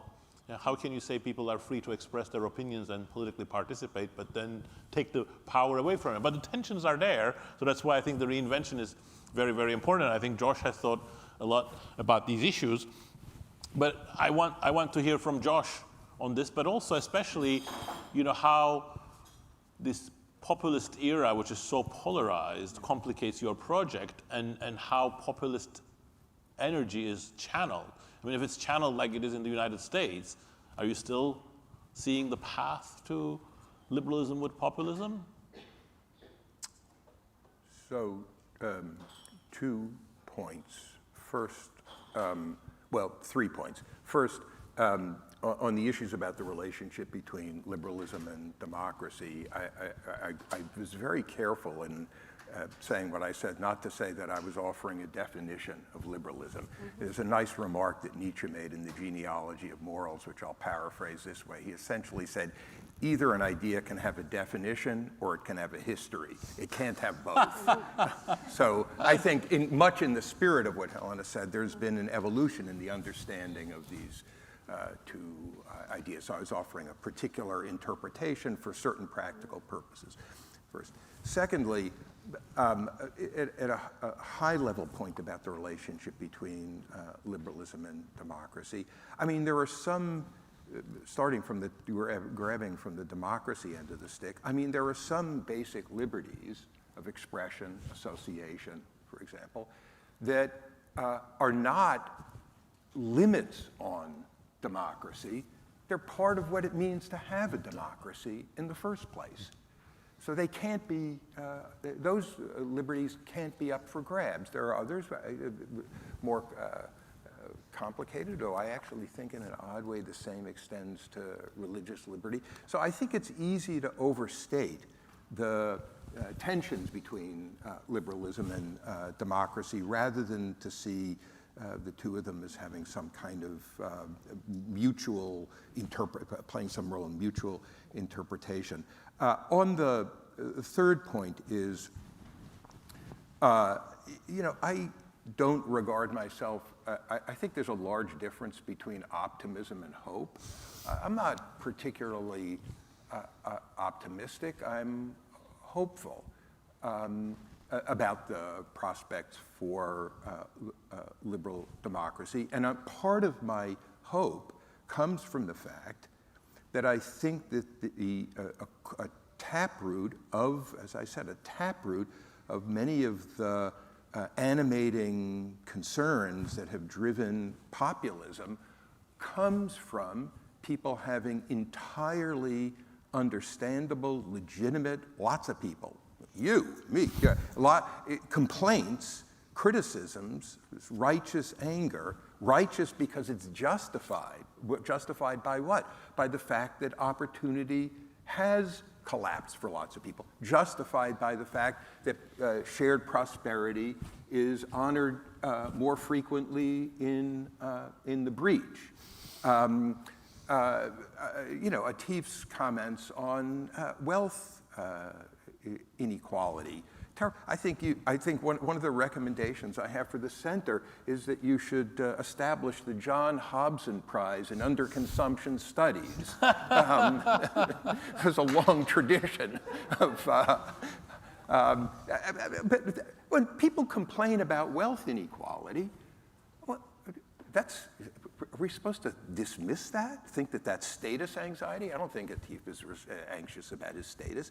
It's an entirely legitimate complaint. And so I look in those sources of anger, hostility, often going in bad directions. But look, here's the last point. You raise these objections. You say, my community is falling apart. Our lives are terrible. And what you get are excuses.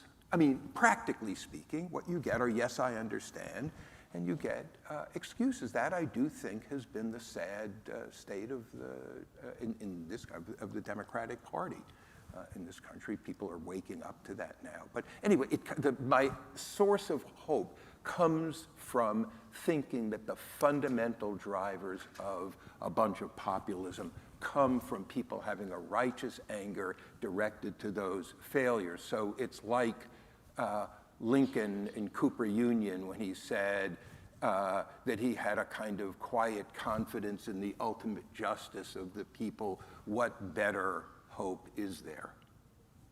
Thank you, Josh. Yeah. I mean, I'm very keen to hear from Mark and Helena, but are you, just your hope, is it more about activism or ideas? Activism. No, I think these are ideas that have, it is ideas, but these are ideas that have to bring people together. And I do think that the activism that's going to really drive these ideas is an activism that's not going to come initially from a reconfiguration of the attitudes of leadership in the Democratic Party, but from them feeling pressured from below by people to do something about this. So it is activism, Amen. yes. Amen. Yes. Yeah. But now moving to Mark, I think you feel free to sort of touch on these topics, but I also wanted to hear from you sort of, which I think you have in the book, but you can expand on it for this audience, is what are the concrete steps for sort of rebalancing the Hamiltonian and the Jeffersonian impulses, given that we'll now live in such a polarized society that everything is going to create a lot of pushback from every group of activists, interest groups, businesses, community activists, organizers. So how are we going to do that? What are the concrete steps? Yeah. Well, I think in stories. So let me start with a story. About a decade ago, Governor Charlie Baker here in Massachusetts signed a bill trying to green the grid. And he was going to replace fossil fuels in the Massachusetts grid by replacing oil and gas and whatnot with about half of it from wind turbines off the southern coast, about half from clean hydropower drawn down from Quebec. They have a bunch of dams up there and they had excess power. The problem, at least getting the power from Canada, was that they needed to get a transmission line down. And of course, Massachusetts doesn't border Canada, so that meant driving a transmission line down through New York, Vermont, New Hampshire, Maine.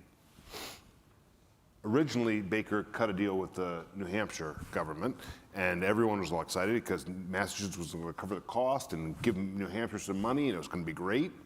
And then New Hampshire realized, well, north to south, that means going through across the White Mountains. And so New Hampshire, no. So then the governor of Maine realizes, oh, this could be a big boon for us. They'll give us money. It's Maine jobs. They'll give us some of the power. They'll all sorts of benefits, and they go for it. And so they sign a deal, and the power company goes to those local communities, and they explain what they're going to do and the benefits they're going to get, and all that. Blah, blah, blah. Well, it's 10 years later, and we still haven't got the line. Why? And the reason is that there were all sorts of different mechanisms that progressives, I think liberals on this panel, that the liberals had created over the course of 50 years to make sure that a big power company couldn't come and jam a power line down a local community's throat. And there were all, if you read the story, it's chapter 8 of my book. Don't feel free to buy it, but if you want all the gory details, you can get them. At one point, right, there's the concern about there's an orchid species in the North Woods that's it's an endangered orchid species. I thought an orchid was a kind of bird. Turns out it's a flower. Who knew? This is an endangered species, so right there, the Army Corps gets involved. Just an incredible series of barriers that they have to clear, and we still don't have that line available, meaning that this line, which would have the functional equivalent in terms of carbon emissions of eliminating 700,000 cars from Massachusetts roads every year, has not yet been completed. The question here is who gets to decide whether we build the line or not. Clearly, during the first 70 years of the 20th century, there would have been some sort of character, a Robert Moses character. It was David Lilienthal who ran the TVA. Here in Boston, there was a guy named Ed Logue who was built Government Center. There was a group here in Boston, I think, called the Vault. Right? Yeah. And they would have blessed it. Or called that for a reason. Yeah. I think they met in a vault, right? Yeah. And these were powerful Hamiltonian institutions that made big decisions. And they made big decisions for good and for bad. And in the end, progressivism decided they made them for bad. So we changed it. We made it so that communities would no longer be paved over, ramrodded, right? We created these And so we made it so that almost anyone could say no for all sorts of good reasons, right? Like I don't know if you've been to Government Center, it ain't pretty, right? Right, okay. So like there was a reason, there was a reason that we did that. We can go back. We don't have to go all the way back to Robert Moses, but we can balance these two things. And the final thing I would say here is, at the turn of the 20th century, when the robber barons and machine politicians and the ward bosses were so powerful that we couldn't do anything collectively, right? Everything was corrupt. It was all Tammany Hall, and we had no powerful institutions. It was impossible to imagine that we could get a government powerful enough to solve big problems. 50 years later, we fixed it. Like we had Robert Moses and David Lilienthal and these huge public authorities and the Port Authority of New York and Ed Logue and all sorts of powerful institutions, the Social Security Administration, the New Deal, the Great Society, all this stuff. At that moment in 1968, during the convention, you looked, all the people marching outside. I have a feeling, I don't know you well, but I bet you. I wasn't there. I was occupying a building at Columbia.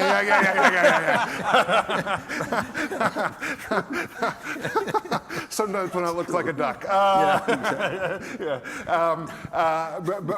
in 1968, you had these powerful figures inside the Democratic Party who were inside the convention hall daily, right? These powerful figures, they seemed invincible to the people on the outside, right? It was almost impossible to imagine at any point there wouldn't be an establishment that would ramrod anyone who stood in their way. Here we are, a half century later, and we can't get Penn Station done. We can't get this transmission line done. We don't have high-speed rail. We don't have enough housing. We can't get things done. In each of these periods, it seems impossible that we will ever get to another version of liberalism, and we always have. So I say, at this moment, the reason that I'm both hopeful and optimistic is that even though it feels as though we can't do it, you saw Jake Auchincloss here. Like, there are others like him in Congress. There are new institutions being born. I'm part of one of them called Searchlight. There are a whole series of things that are happening. Some, in front of the camera, some behind the scenes. I think the thinking is changing inside the academy. Things are happening to suggest that we are going to have a new version of liberalism that is going to push towards, you call it a liberalism that builds, abundance, supply side liberalism, you name it. People are pushing both in bipartisan ways and within the broad tent of the Democratic Party to make it so that liberalism delivers again, so that we're not fighting an uphill against Trump. Thank you, Mark. That's great.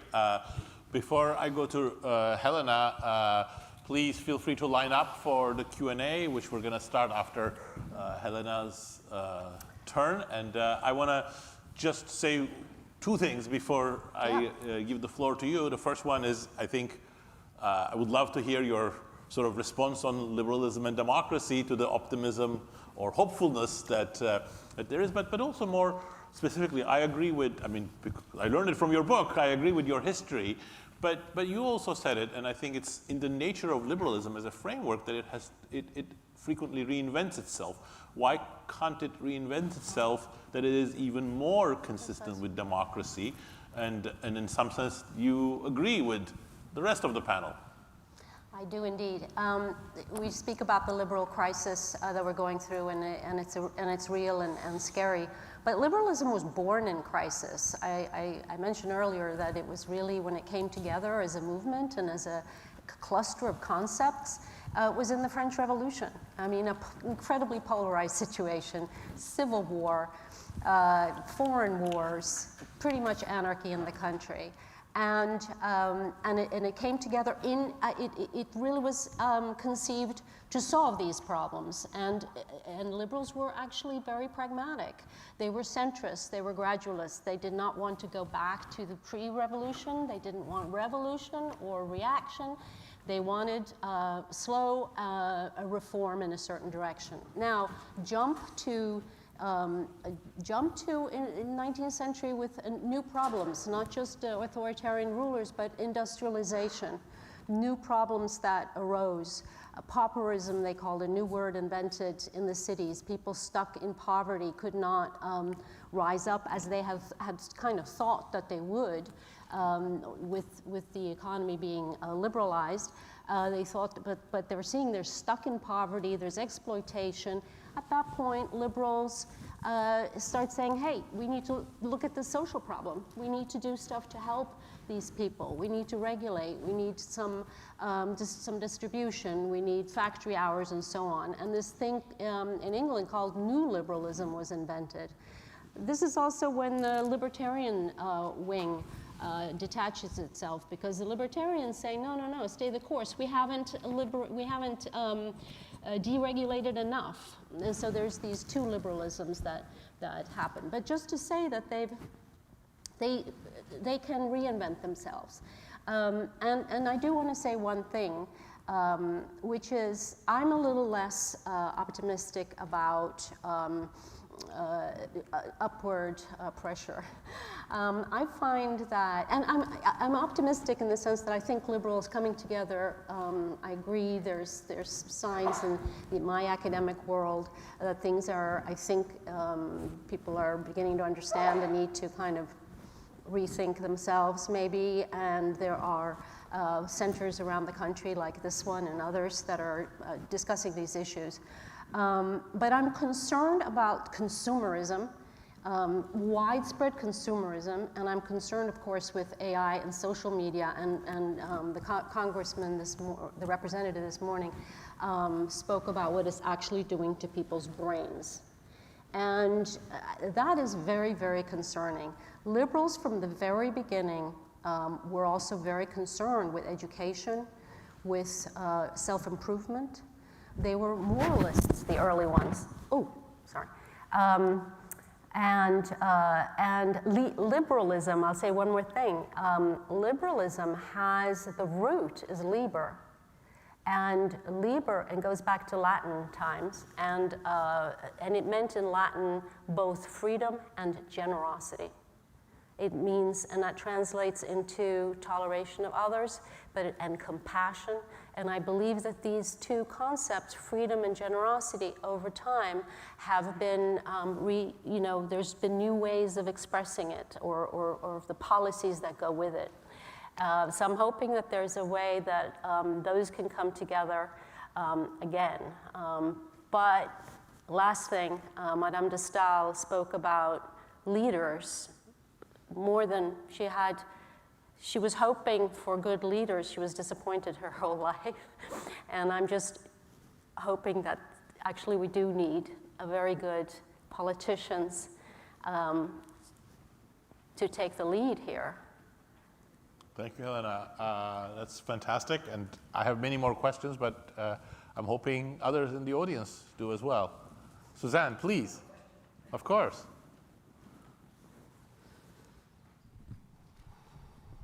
So my question is about the second term in the populist era.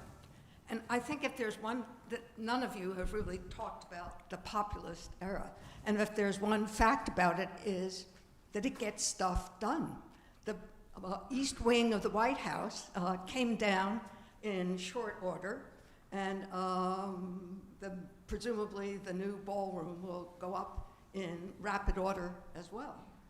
And then turning to the second term, the definition of liberalism that both Josh and Mark provided was a liberalism which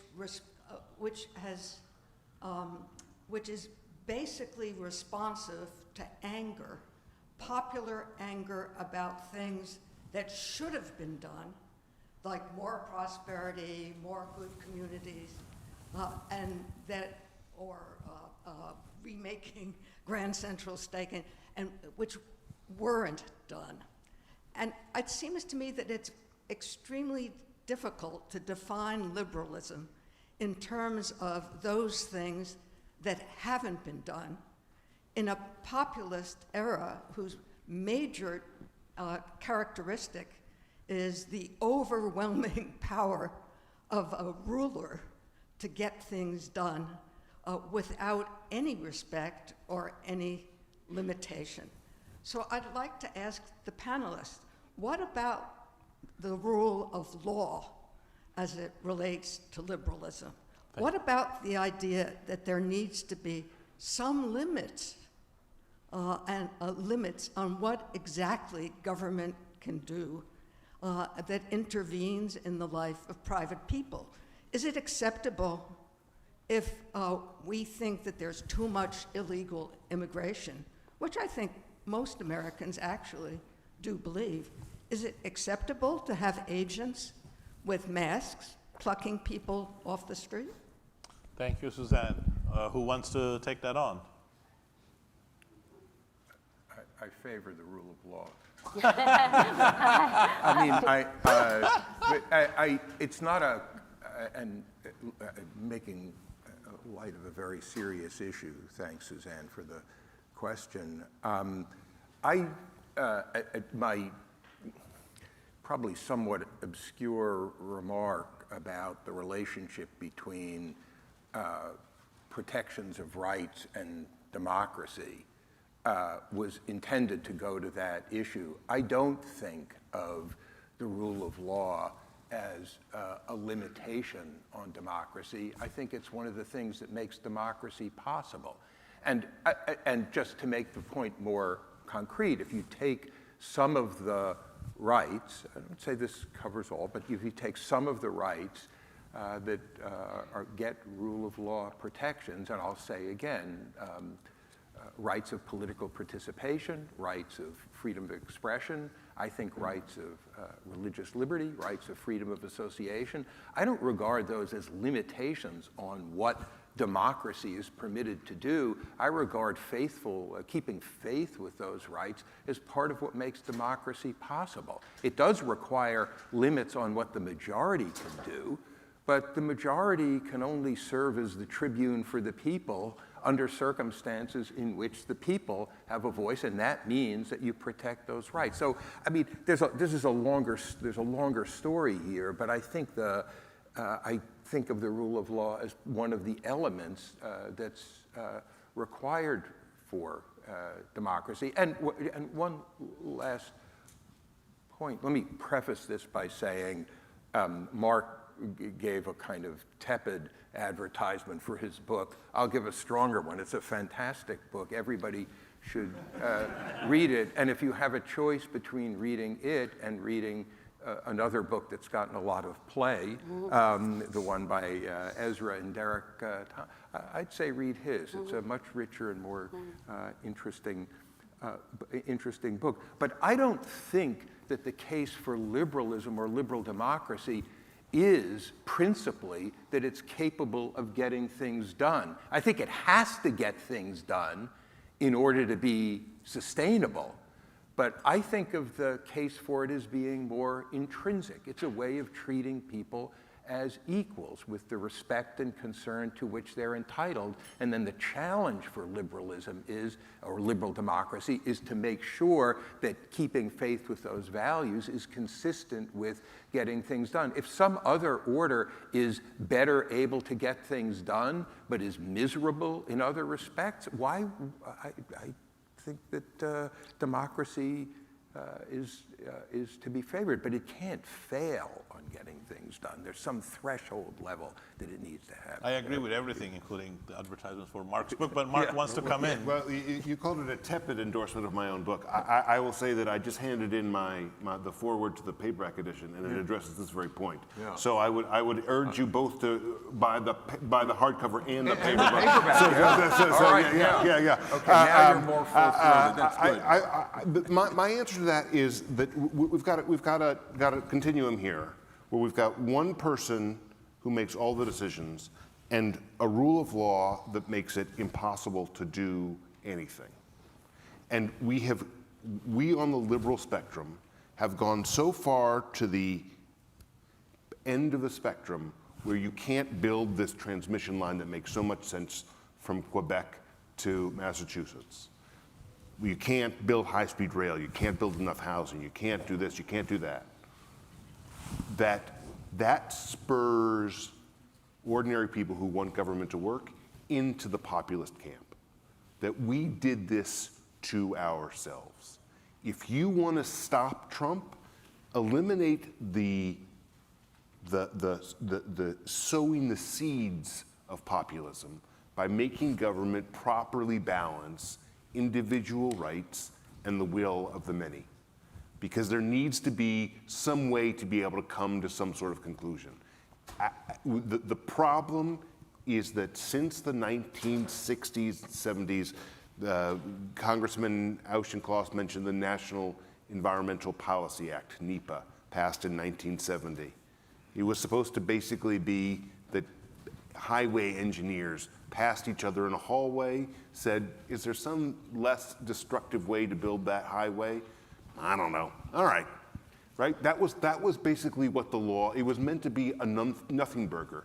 Because it was combined in very thoughtful and savvy ways by lawyers in the ilk of Ralph Nader and PERG and the various environmental groups who combined it with the Administrative Procedures Act and whatnot, they made it so that now, I mean, you can't touch a blade of grass in a public park without going through just incredible amount of process, which makes it impossible to get things done, which frustrates voters. I'm not saying we shouldn't have any process. We should consider what the impacts are going to be on endangered species and whether we're going through a tribal land and whether we're going to change the quality of the water. But like government is making hard value judgments.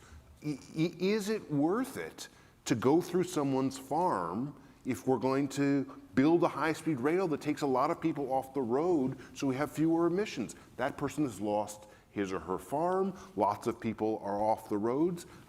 That's a subjective judgment that government in its present incarnation cannot make. It can't make trade-offs. It's all process and legal.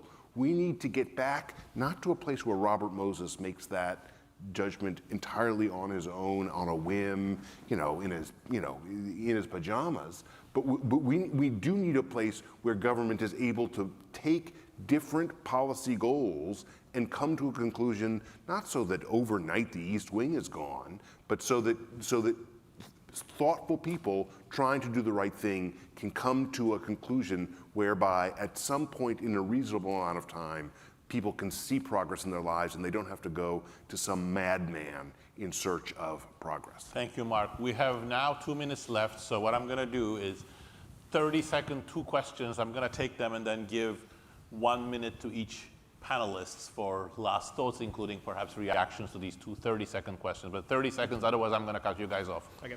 So I have a more pessimistic view. I think, like, if you especially think of a third world, if I have next to nothing savings rate and I have no savings, why, like, all my life decisions have led me to this moment where I have no savings rate, I can barely feed my family.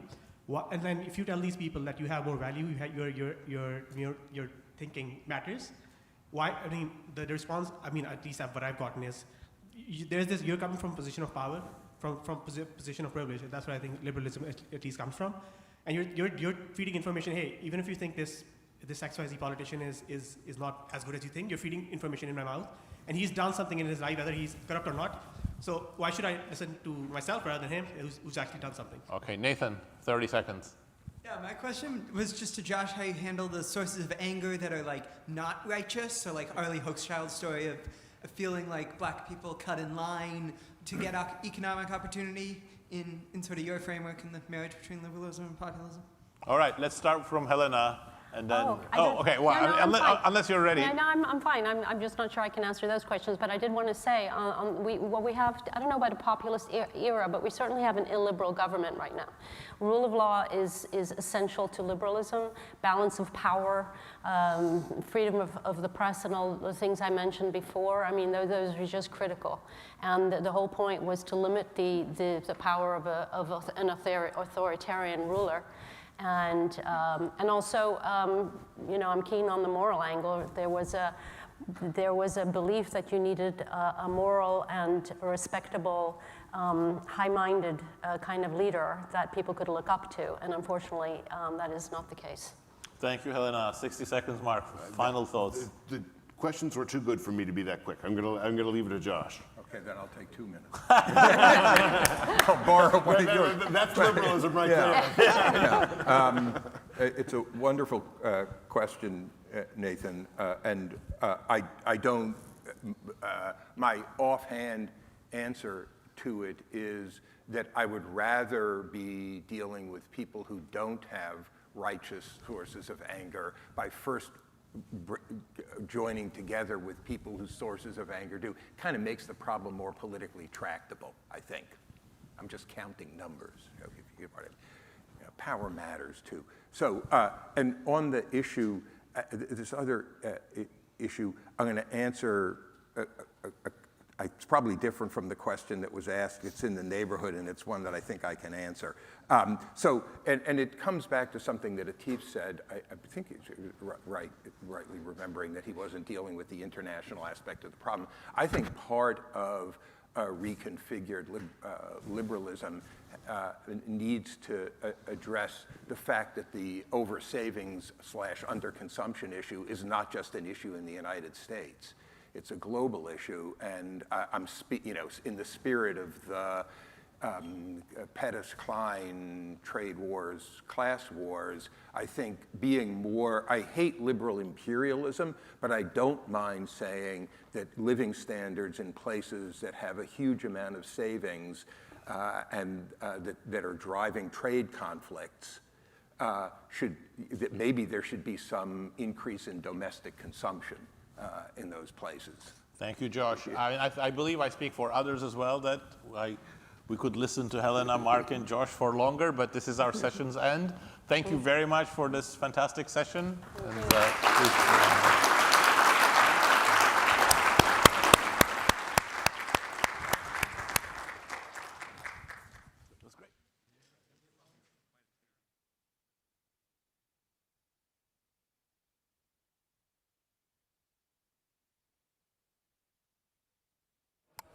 Okay, so in 10 minutes, we will have the panel on pro-worker AI.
Hi, this is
So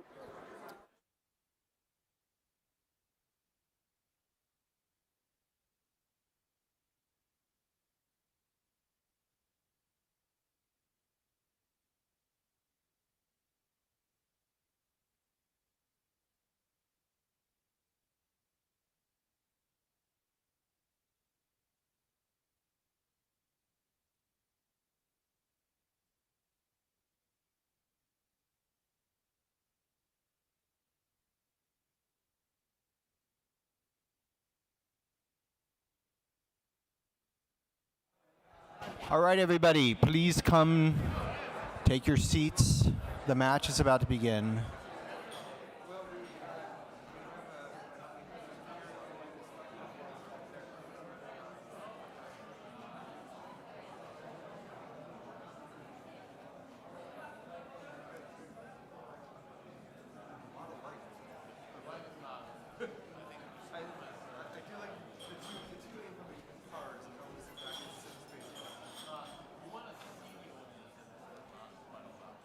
No, no.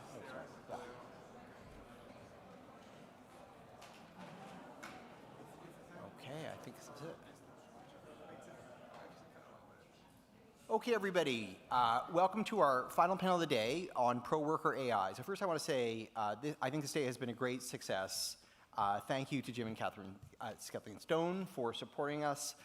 Thank you to all of you for coming, and thank you for participating. So pro-worker AI, what is it and how do we do it? Before we even try to answer that question, let me say, well, why do we care? In my view, and it's sometimes been said, the middle class is the ballast of the ship of state. But I would disagree with that. I would say the labor market is the ballast of the ship of state. And in fact, that's where the middle class comes from. Why is that? Because certainly in America, and I think in many democratic societies, legitimacy in the eyes of others comes from contributing to society as well as participating in the benefits. And certainly in the United States, we are very unforgiving to people who do not work, who are not currently working. We're generous towards those to retirees. They have worked and retired. We respect people who work. We are extremely ungenerous to people who are not employed, of working age. And of course, we're pretty ungenerous to children as well, who have not yet worked. And so that's not a great configuration. But on the other hand, the labor market works in our favor. It provides a way for more than half of the adult population to participate gainfully in employment, to support themselves, and to contribute something of value.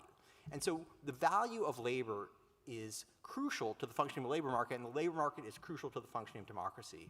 And so why we need pro-worker AI is because we should be very concerned about a future where the labor market does not perform this function of income distribution, of political entitlement, and of the structure of meaning and of time, of friendship, of status, and of purpose.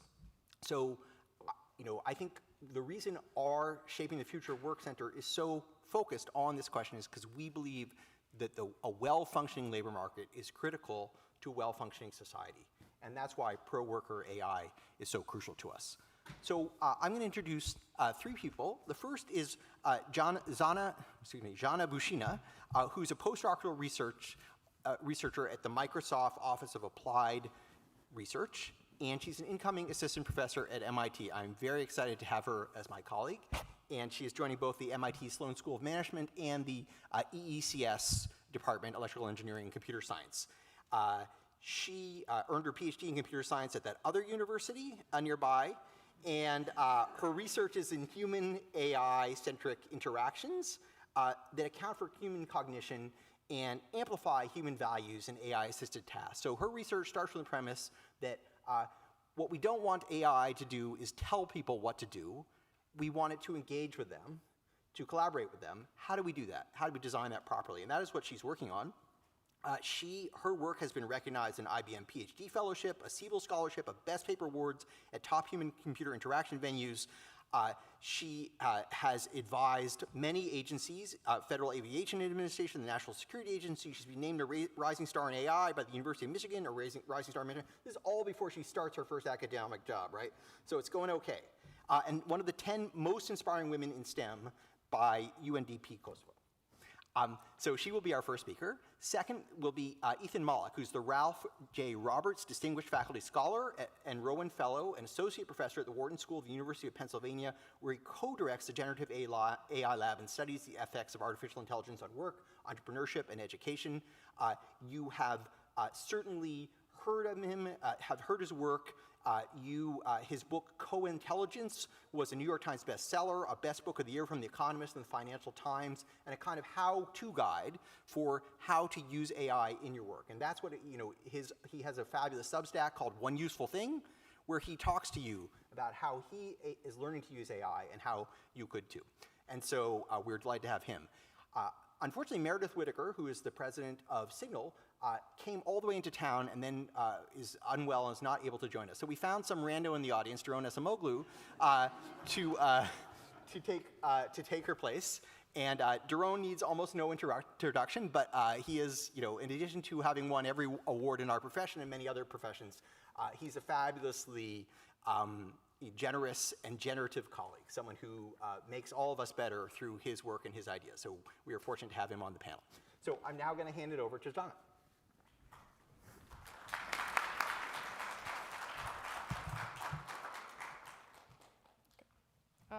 First, I want to say that I feel incredibly honored to be invited to the launch event. Oh, awesome. Okay, so I'm also excited to be sharing the perspective of a computer scientist. Essentially, I'm trained as an artificial intelligence researcher for the last 10 years, but maybe because it's relevant, because I will stop and take a few breaths during this talk, is that I'm also nurturing natural intelligence. It's inconspicuous, but yeah. So I want to make 2 points in this talk. The first is that the impact of AI on human work is not destiny, it's design. And this is very much in the ethos of the center. And the second is more a mechanism of how can we design this pro-worker AI, and that is that accounting for workers' values and cognition in AI design can complement and augment workers, and I will support this from research from my PhD work. Okay, so I study human and AI interaction specifically in the context of work, and what I mean by value-aligned human and AI interaction, there seems to be a problem. Oh, okay. Okay. So what I mean by value-aligned human and AI interaction is human and AI interactions that amplify work and workplace values. These can include skill growth, work quality, worker agency, creativity, and even work meaning. So just like industrial revolution reshaped manual labor, AI technologies are now reshaping cognitive work, fundamentally transforming how we carry out tasks.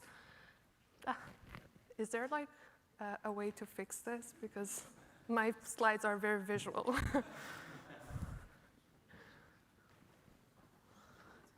If there's like another adapter we could use, maybe not HDMI, but something else.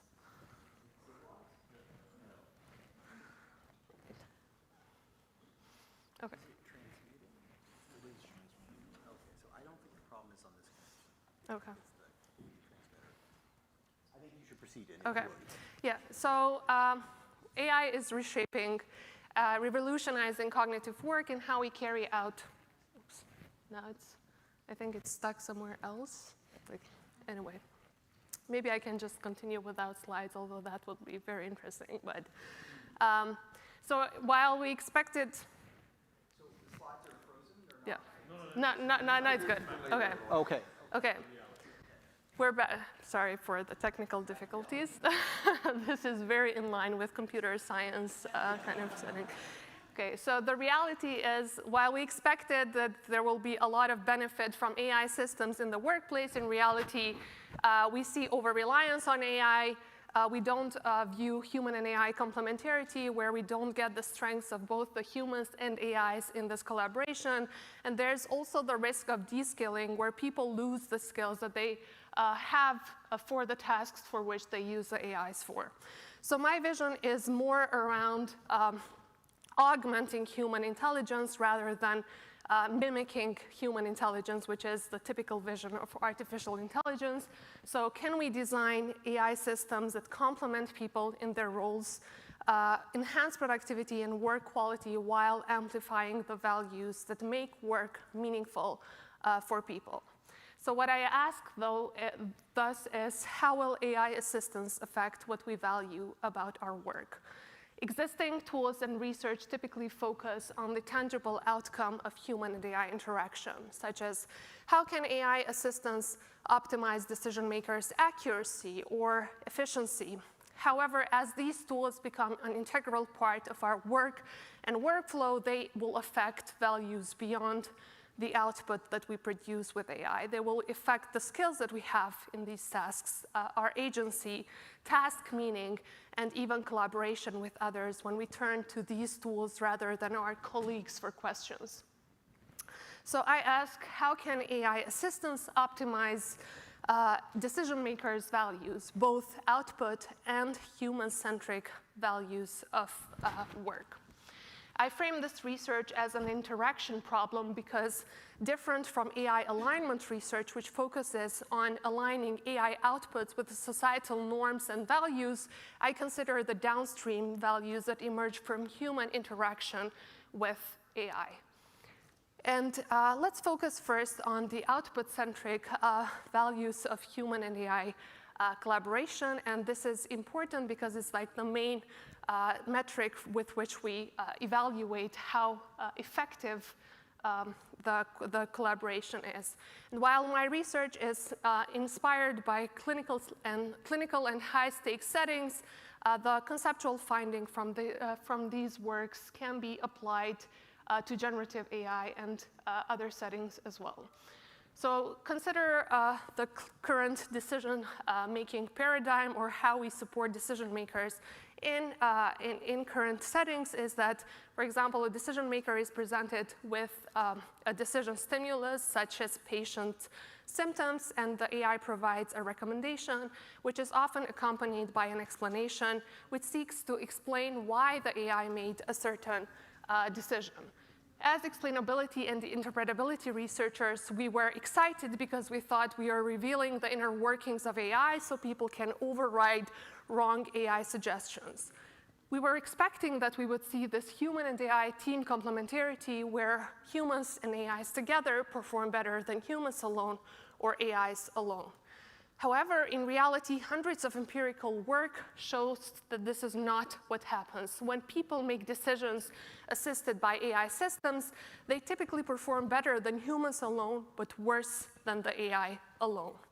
And one reason why this happens is that people over-rely on AI advice. They accept wrong AI suggestions even when they can make better choices on their own. In a study, we asked, but why do people over-rely on the AI? So we looked at these questions through the lens of dual process theory of cognition. And our hypothesis was that by providing an AI suggestion, we're providing a shortcut to the decision decision-making to decision makers. So essentially, they can easily, heuristically rely on the AI without exerting the effort that is needed for people to evaluate the AI suggestions and recommendations. So our hypothesis was that if we can induce people to engage more analytically with AI recommendations and explanations, then their over-reliance will decrease. But how can we push people to think more? To do that, we introduced cognitive forcing functions, which are interaction interventions, which allowed people to form an initial hypothesis before seeing the AI suggestion. So these could include, for example, people could make a choice on their own first and see the AI suggestion. They could wait for a bit, or they had to click on a button to see what the AI had to say. And our results indeed showed that cognitive forcing functions significantly reduced over-reliance compared to simple explainable AI, or this paradigm of immediately showing AI support to people in decision-making. But this came at a cost. People hated these interventions. So they did not like to be pushed to engage analytically with AI. And we still did not observe human and AI complementarity. So beyond our work, others have also introduced other interaction techniques, for example, that seek to push people to engage more analytically with AI support. These include explanations without decision recommendations, evaluative AI that instead of providing a decision, critiques your decision making, or explanations framed as questions. And growing evidence suggests that the optimal form of AI support depends on the context, depends on the individual, depends on the interaction objective. So the question becomes, how can we decide which kind of interaction technique is best for whom and when? Or stated differently, can we decide to essentially push people to engage more analytically only when it is most beneficial for them to do so? To address this question, we framed human and AI decision-making as a reinforcement learning problem, where the goal was essentially to learn what type of interaction technique or what type of AI support to show to people given the state of human and AI dyad. Should we show them full support like an AI recommendation and explanation? Should we show them some form of partial support that pushes them to think, or no support at all, perhaps? And our state representation captured whether the AI was certain about its decision, whether the human was skilled in the task, whether they were motivated to think, and so on, while seeking to optimize the reward, in this case, human and AI decision accuracy. So we essentially allowed people to make repeated decisions, and from these decisions with different forms of AI, we learned optimal policies of providing decision support to people. And our evaluation studies showed that, indeed, policies, when people interacted with policies that were optimized for accuracy, they performed significantly better than those interacting with any other form of AI support, including simple explainable AI, which is the status quo of how we provide decision support to workers. So we also observed this human and AI complementarity, which is one of the holy grail sort of situations in human and AI interaction research. In addition, people liked interacting with these policies because they introduced friction only at times when it was most beneficial for them to engage with AI support. So moving to the other branch of this kind of diagram, can we improve the human in human and AI interaction? So can we improve people's skills as they interact with AI support?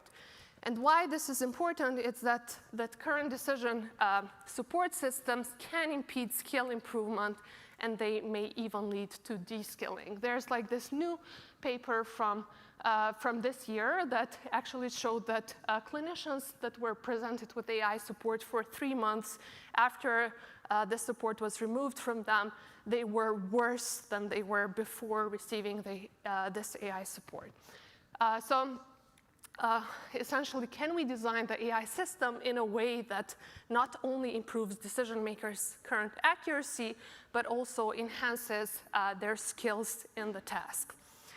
Our insight for a study was that AI decision support does not address human knowledge gaps because they provide unilateral explanations that explain AI's thinking without accounting for how humans would think about the same task.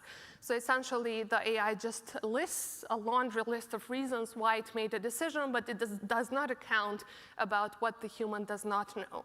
So to address this, people actually people intuitively seek contrastive explanations that explain the delta between what the human knows and what the AI knows, rather than this long list of justifications.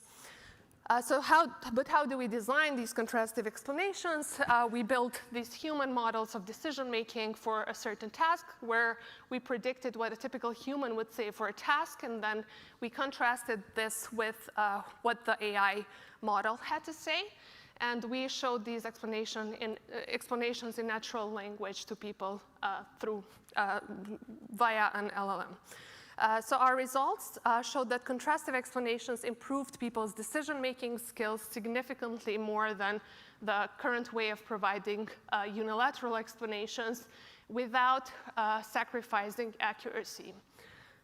So to sum up, I showed you that accounting for workers' values and cognition in AI design can complement and augment workers. Cognitive forcing functions were able to reduce over-reliance by compelling people to engage cognitively with AI support. We improved human and AI accuracy by compelling people to engage with AI support the most when it was the most beneficial for them to do so.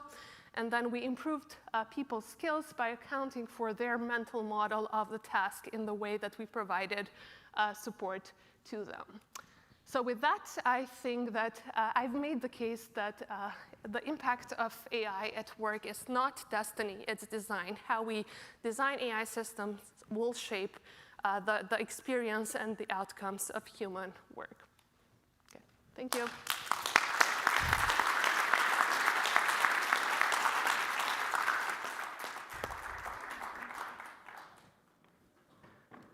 That was terrific. It's always a good sign of good technology people, so thank you. So, okay, just before I get started, I was going to say, I was doing some last-second adjustments because I was originally going to try and be a bit of a foil to Meredith's conversation, who I think was coming from a very sort of AI is something that will be used as a way of inevitably of making workers' lives worse. I was going to try and argue a little bit on the positive side for some friction. Now I think I have to figure out a little way to cover both paths, which I'm going to try and do. Okay, good. All right, good. But I've made myself less positive as a result. Thank you. So I appreciate that. All right, let me know if we're live. Yeah. I'm hopeful. Should I plug in? All right, let's find out what happens next.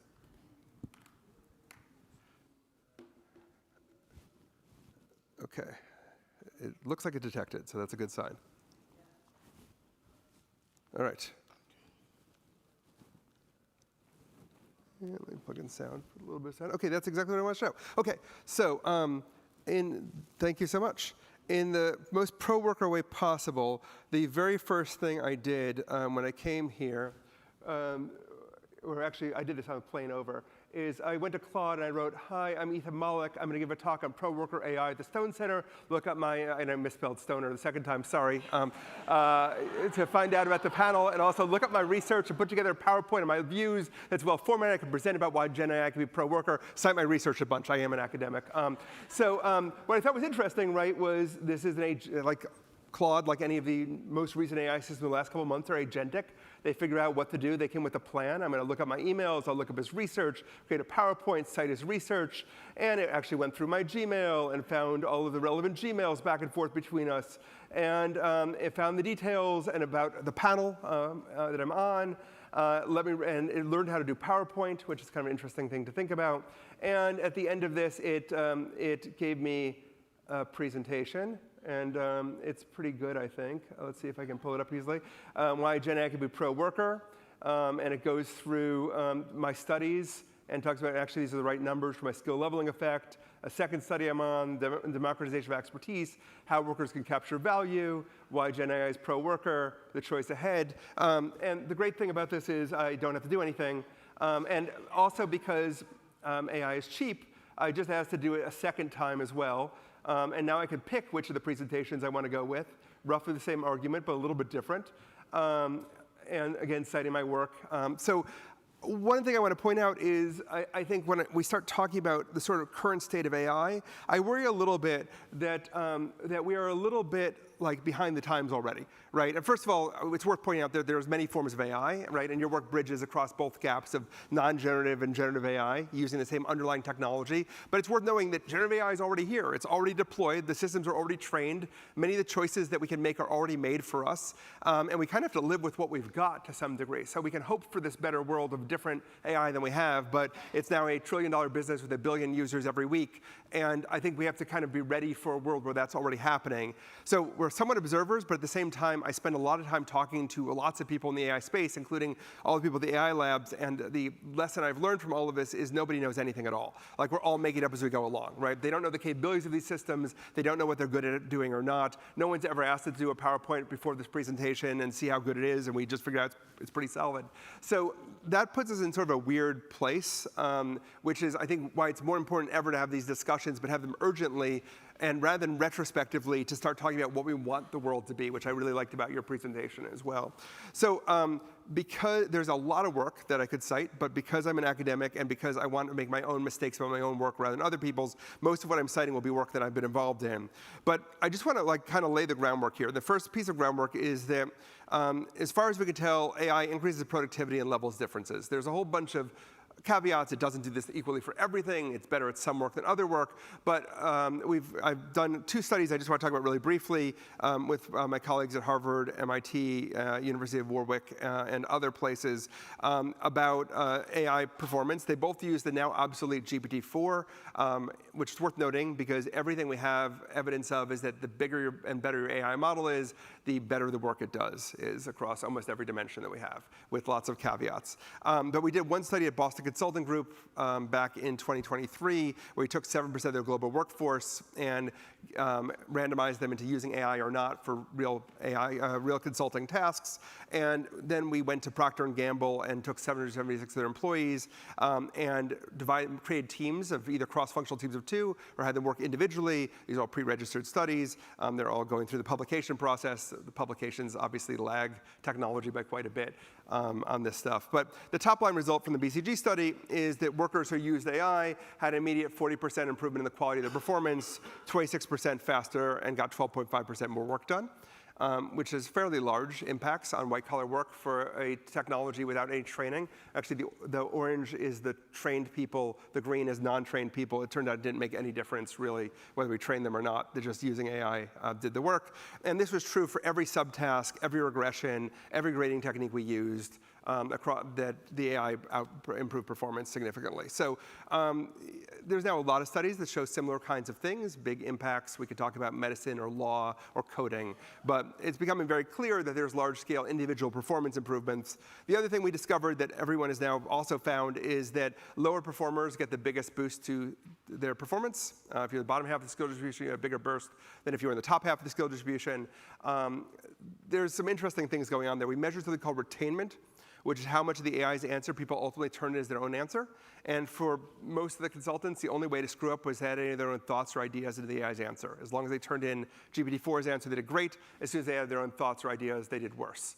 On one hand, that's unnerving. On the other, you could think about consulting as a task, as a job with many tasks in it. It's very unlikely everyone's at the 99th percentile across all of those tasks, right? You're not going to be equally good at reading a financial statement and doing research and being creative and writing persuasive material and writing strategy material. So the fact that some of these things you're good at and some of these things you're bad at, and that it raises you to the 8th percentile on the things you're bad at, isn't necessarily a condemnation that workers are being replaced.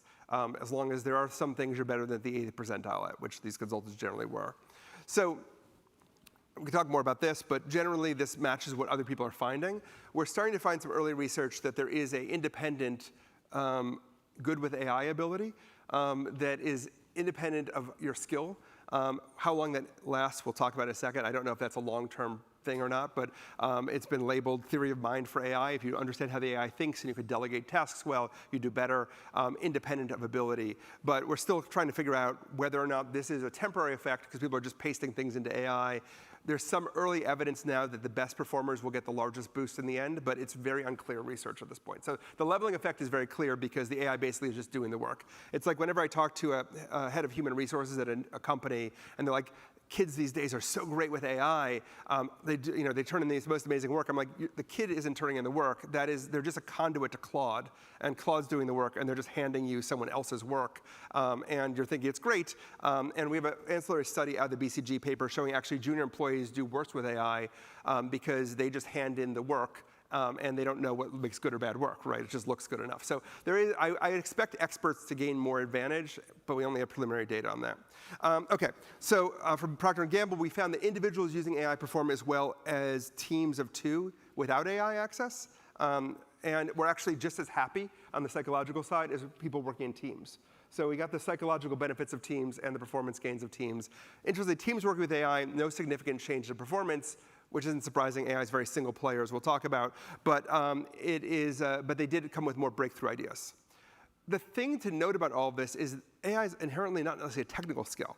And it often works more like people than working with machines. And in fact, if you're good at working with people, you seem to be better at working with AI. We have this fun study where we applied all of Cialdini's principles of influence. If you haven't read it, great social psychologist who sort of summarized a lot of ways of influencing people. It turns out you can use every principle of influence to increase the chance that the AI will violate its goal, its guardrails. So like if you are persuasive to it and you say you've just had a conversation with someone important about AI, it will be nicer to you and give you better results. So this turns out to be a very people-oriented skill, and that means almost anyone can kind of use these systems. As they get better and bigger, they become better at being able to interpret.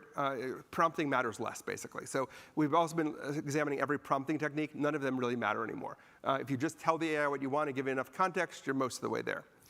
And workers have figured this out. Somewhere, I think the number's actually at 50%, I haven't updated, of workers use AI at work. 33% of them report it every day. And they report on the tasks, which are about a fifth of tasks they use AI for, a three times productivity gain. And you will notice no company on the earth is reporting a 3 times productivity gain. So the most pro-AI worker aspect of AI right now is it's happening at the individual level. It's hard to systematize because it requires experts to work with the system back and forth in a way that is hard to explain and hard to communicate to other sets of people. And they are just not sharing their productivity gains because why would they? Right? There is no reason to do that. You might get fired. You might, if you know that Amazon is going to fire a lot of workers if they show productivity gains, you won't show them. You're doing 90% less work. So shirking is the main benefit of AI. Like it makes you look smarter than you are. So it's pro-worker in the most weird way possible, which is the value is being captured by workers at this point because organizations can't figure this out yet. There's a lot more. I'm going to go 1 minute over. I'm sorry. But I think a couple things to note here. One is we're just kind of getting started. So I've been tracking the GPQA Diamond, which is the Google Proof Question Answer exam. It's designed so a graduate student using Google outside their field of expertise gets around 34% right on this test if they have a half hour per question. Inside their field of expertise, between 65 and 71. I bumped up to 80% right. By the way, every benchmark of AI is terrible, but they all correlate pretty highly, so it almost doesn't matter. And what you can see is when GPT-4 came out, it cost $50 per million tokens, got below human PhD level on this guessing on this test. And now we have models that perform above human PhD level, again, on this test, and cost 99.4% less. So we're seeing this kind of trend happen with time that I think we're not paying enough attention to. So we're talking about past AI almost any time we're having a conversation about what these systems can do. A couple more things just to talk about here is I talked to lots of companies. There's no model for AI adoption. It's absolute confusion. They are showing gains. When you survey them, 75% of C-level people say they're getting ROI from AI. Only 5% say negative ROI, but they don't really have models yet. So you have everything from Walmart saying we're going to keep our workers. We're not going to fire anyone because of AI. You can believe them or not, but they seem sincere when I talk to them about this because they think they will shift the tasks people do but keep the jobs, to Amazon, which is like, yeah, we're going to fire people everywhere. And I think we don't know which of these models prevail, which is why these conversations are so important. Because I think pro-worker AI is a choice that we make, which is sort of the argument we've been hearing, not an innate property of the technology one way or another. And I was just going to end with a brief moment of if we don't pay attention to this, I think we end up with a nightmare scenario. Just to show you 2 seconds of this, sorry. I asked the AI agent to come onto a Zoom call with me and pretend to be the world's most stereotypical Zoom manager. So just a second of that. Hopefully the sound works. We'll see. Hey, are you on mute? No, I'm unmuted. Oh, hey there. So glad you could join us. Just a quick heads up. Remember to keep an eye on that unmute button. It's like the ultimate Zoom faux pas, right? So do you have anything to add to the agenda today? Maybe some hot gossip from the break room? No, I got nothing to report.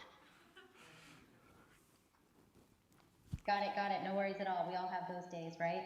Sometimes it's just about keeping the wheels turning smoothly, but hey, if anything pops up while we're chatting, feel free to jump in.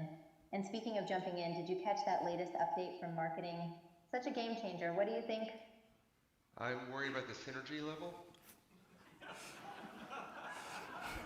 Oh, I totally feel you on that. Synergy is key, right? It's like the secret sauce that keeps everything running smoothly. Maybe we could brainstorm some ideas to boost that synergy. Okay, she eventually suggests team building exercise. I'm not going to show you that. But the point I'm trying to make is I think if you think someone's at the steering wheel here, nobody really is, right? This is a technology that is coming out. No one expected to be as capable as it was. I talk to the people who run the labs on a regular basis who are actually building these models. They have no idea what real work looks like at all. They only know coding. I mean, I'm not joking. They were surprised when I told them that PowerPoint and Excel were important. We're in very early days of this, but there's no one steering the ship. And so the message I want to kind of end up with here is like, this can be the most pro or anti-worker experience in our lives, but we have to actually start articulating a vision for this, which is something we don't do as academics enough, and I think is a really important piece here, because it's not an innate feature of the technology, it's going to be how we end up using it. And everyone is desperate for positive models, and we can provide those, but we need to be moving fast to do that. So thank you.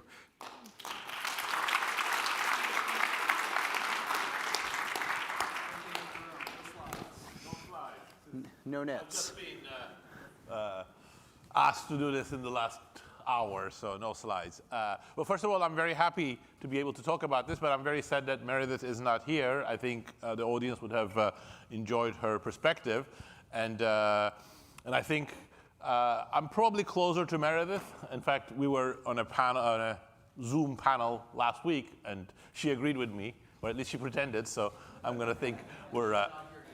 Exactly, she's not here to deny. So I'm actually very happy to be able to talk about pro-worker AI because I've been harping on this. David, Simon, and I have written a policy brief on this 2 years ago. We're writing another one, supposedly. Yes. And I think it's very important, and that's why we have these hats that we distributed as well, the pro-worker AI hats. We definitely believe in them. But I think it's important to get the definitions, and I think I'm going to disagree a little bit with Ethan, which I think he'll enjoy. Because what is pro-worker AI, and why do we care? Part of the reason why we care about pro-worker technology is that automation, meaning substitution of machinery, capitals, algorithms for human work, has been with us for over 250 years and will continue to be with us. And it does one very specific thing. It sidelines labor. That labor can be reallocated to other tasks.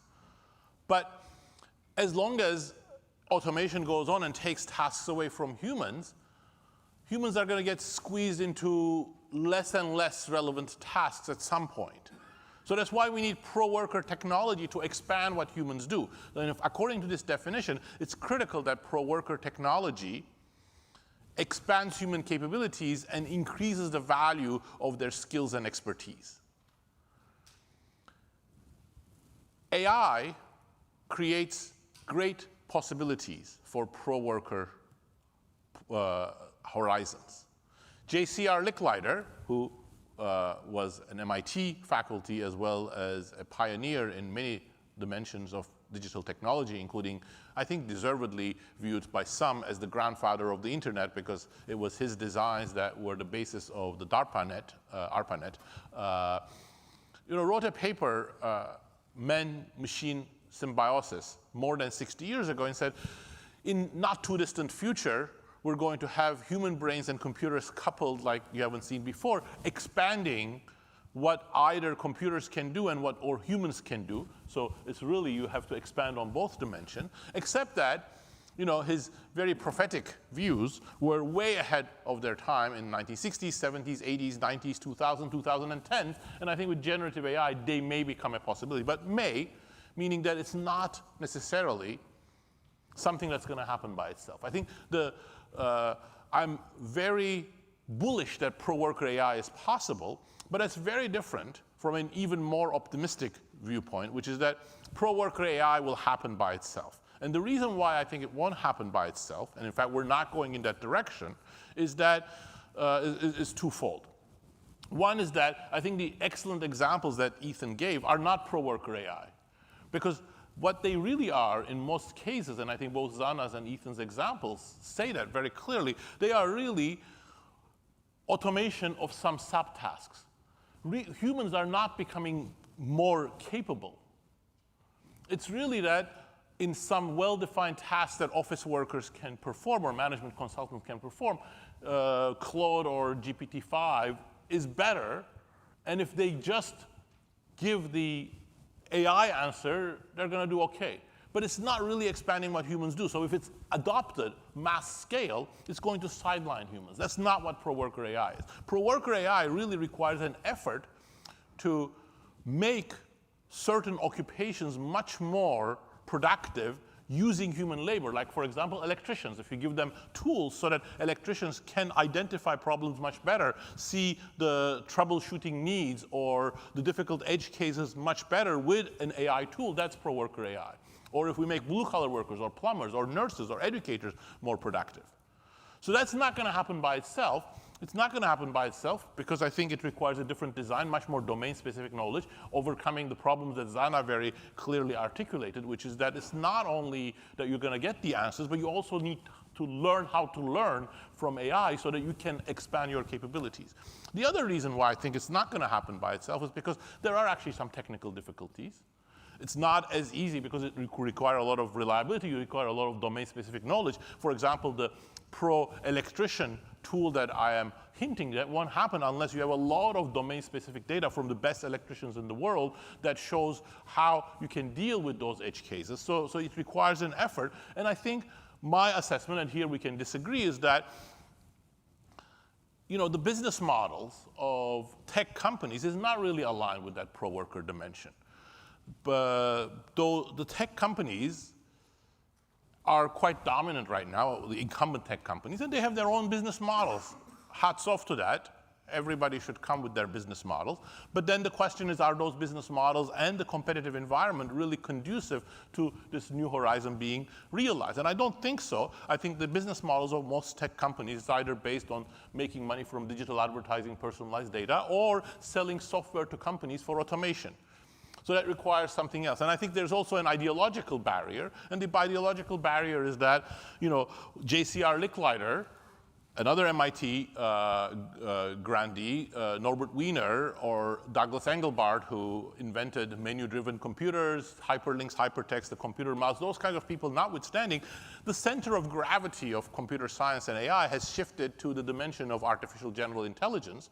And artificial general intelligence is consistent with the kind of evidence that Ethan was showing. And I think it is the enemy of pro-worker AI, because AGI, artificial general intelligence, is going to push us towards more and more. Well, let the models do more and more of these high-level human capabilities. Once that comes, implicitly or explicitly, we're going to be in the realm of automation. So we really need a concerted effort to start this pro-worker dimension, and it has to come from competitive pressure. It has to come probably from some regulation, and by regulation I don't mean the defensive regulation, but more like proactive regulation of society, the democratic process, civil society, saying what is it that we want from AI, how can we get there? But I think it's not hopeless. And the reason why I don't think it's hopeless is because indeed some of the advances are very promising. Whether foundation models as they are will be an input or not, but it is clear that there is a lot of possibilities for advancement. And I think we can start with the one very important achievement. I think there is the possibility of making the case that pro-worker AI is both feasible, and the examples, I didn't go into the details, but we do in our work with David and Simon in much greater detail. But those examples show that it's feasible. And I think you can easily make the case that it's socially desirable. And I think I'm going to end there, but it's socially desirable, I think, in two very important senses. The first one, I think, is uncontroversial. I think inequality is a big strain on society, and that's why we are a Stone Center. We really think about inequality. And it's a big strain on democracy. And automation typically fuels inequality, whereas pro-worker technologies have the capacity to limit inequality because you're making workers more productive, and therefore the increased labor demand can actually lead to higher wages so long as the labor market is sufficiently competitive. But I think there's another sense in which this is socially desirable. While AGI dreams are there, I think the track record of getting big productivity gains from automation hasn't been very impressive. The past is no perfect guide to the future, But I think the same difficulties that automation actually turns out to be harder, integrating into organizations, into businesses turns out to be challenging. And even if you do that, the 30% looks very impressive, but 30% productivity gain in even 10% of the tasks, that's not going to be a huge productivity gain. Whereas if with pro-worker AI, you're actually making the main human resource of companies, or main resource of companies, their human workers, more valuable. And that has great potential for productivity boost, especially during turbulent periods, which was our motivation at the beginning. You need new products and services. You need new technologies, new tasks. I think pro-worker AI is an ideal companion to that. So I think there is a lot of hope, but hope is not the same as optimism. Thank you.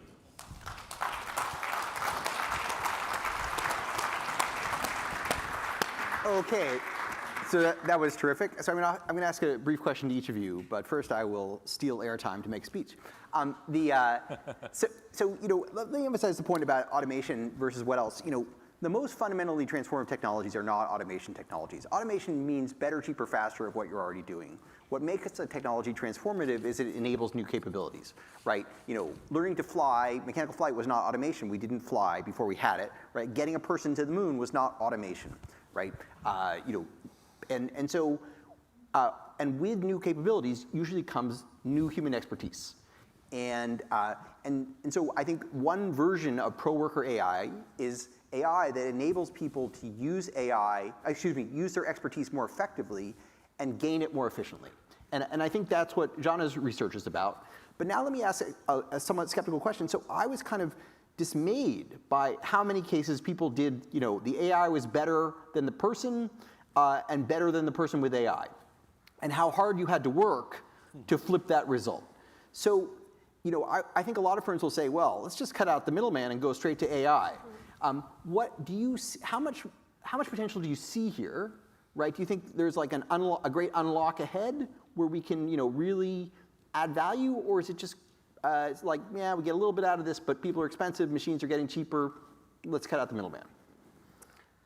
That's a very good question. Like one answer, short answer to this is, would you be okay with automatically being diagnosed rather than a doctor seeing your diagnosis? Some people say, oh, maybe in a few years, yes, maybe, I would be open to that.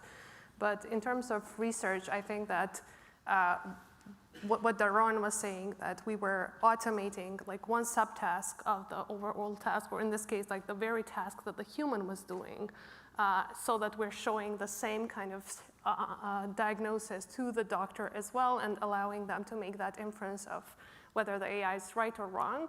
This is not necessarily the best approach to complement humans. Maybe the way that we should be doing that is to elicit some additional signal that is impossible from the human to perceive, and that it's not very easy to do because all of the AI that we have typically depends on labels, and those labels are given by experts. So for example, doctors label multiple patients, and from that we train AI systems, and it's expected for an AI that was trained from a corpus, from a big corpus of doctor labels to perform, the AI itself is a statistical model, so it's essentially better than, it's averaging the doctors at least.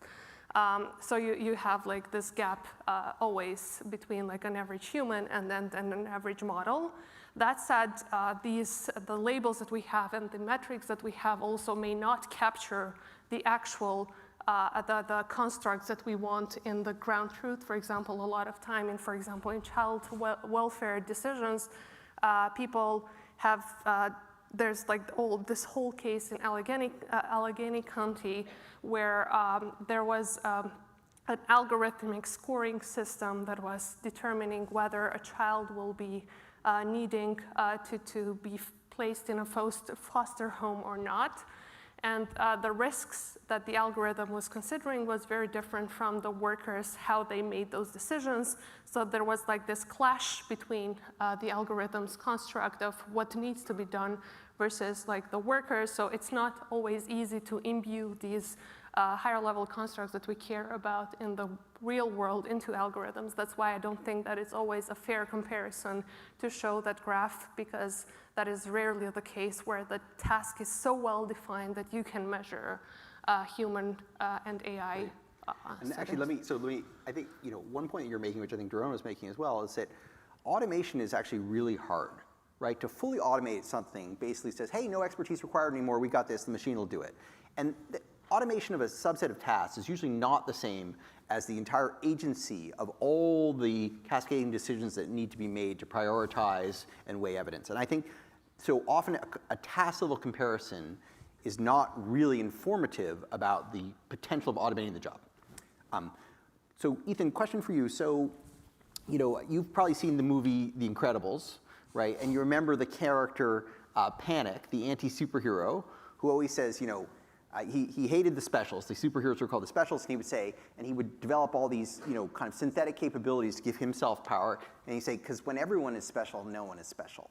And it's a little bit the same when my reaction to you using Claude, which is I could have used Claude to make your presentation as well. But if everyone is expert, no one is expert, right? It's all of a sudden there's no scarcity.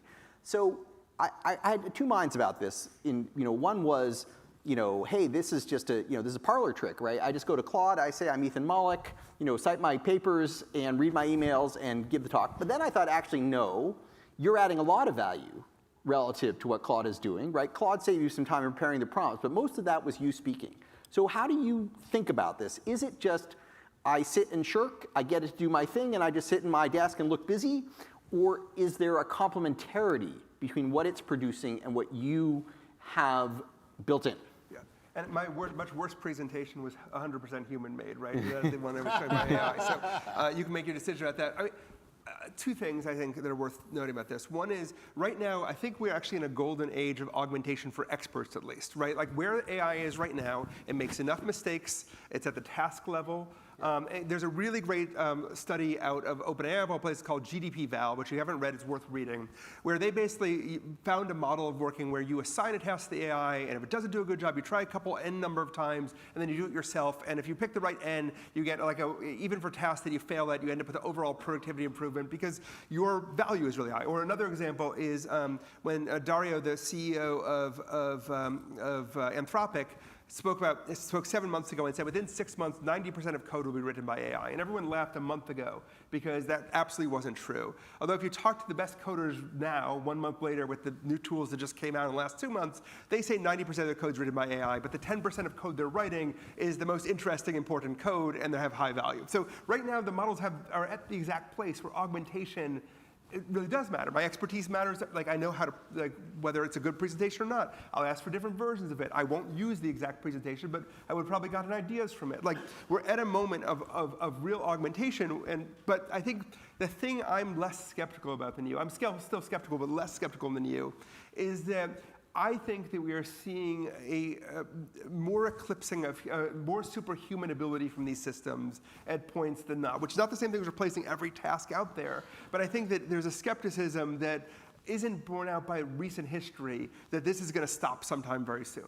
So I think right now we're absolutely in a place where like AI replacing an expert job, very hard to do, right? And we have a lot of need for human-computer interaction to think about how we make this happen. And there's huge questions about how we train junior people because the AI is better than new recruits or new novice people, like huge issue, right? There's a lot, but if we froze right here, I think we have a good sense of the sets of problems and tasks. It matches historical models very well. I think there's reason to be skeptical about large-scale gain in the short term because all the adoption curves have to happen and all of the complementarities need to be in place.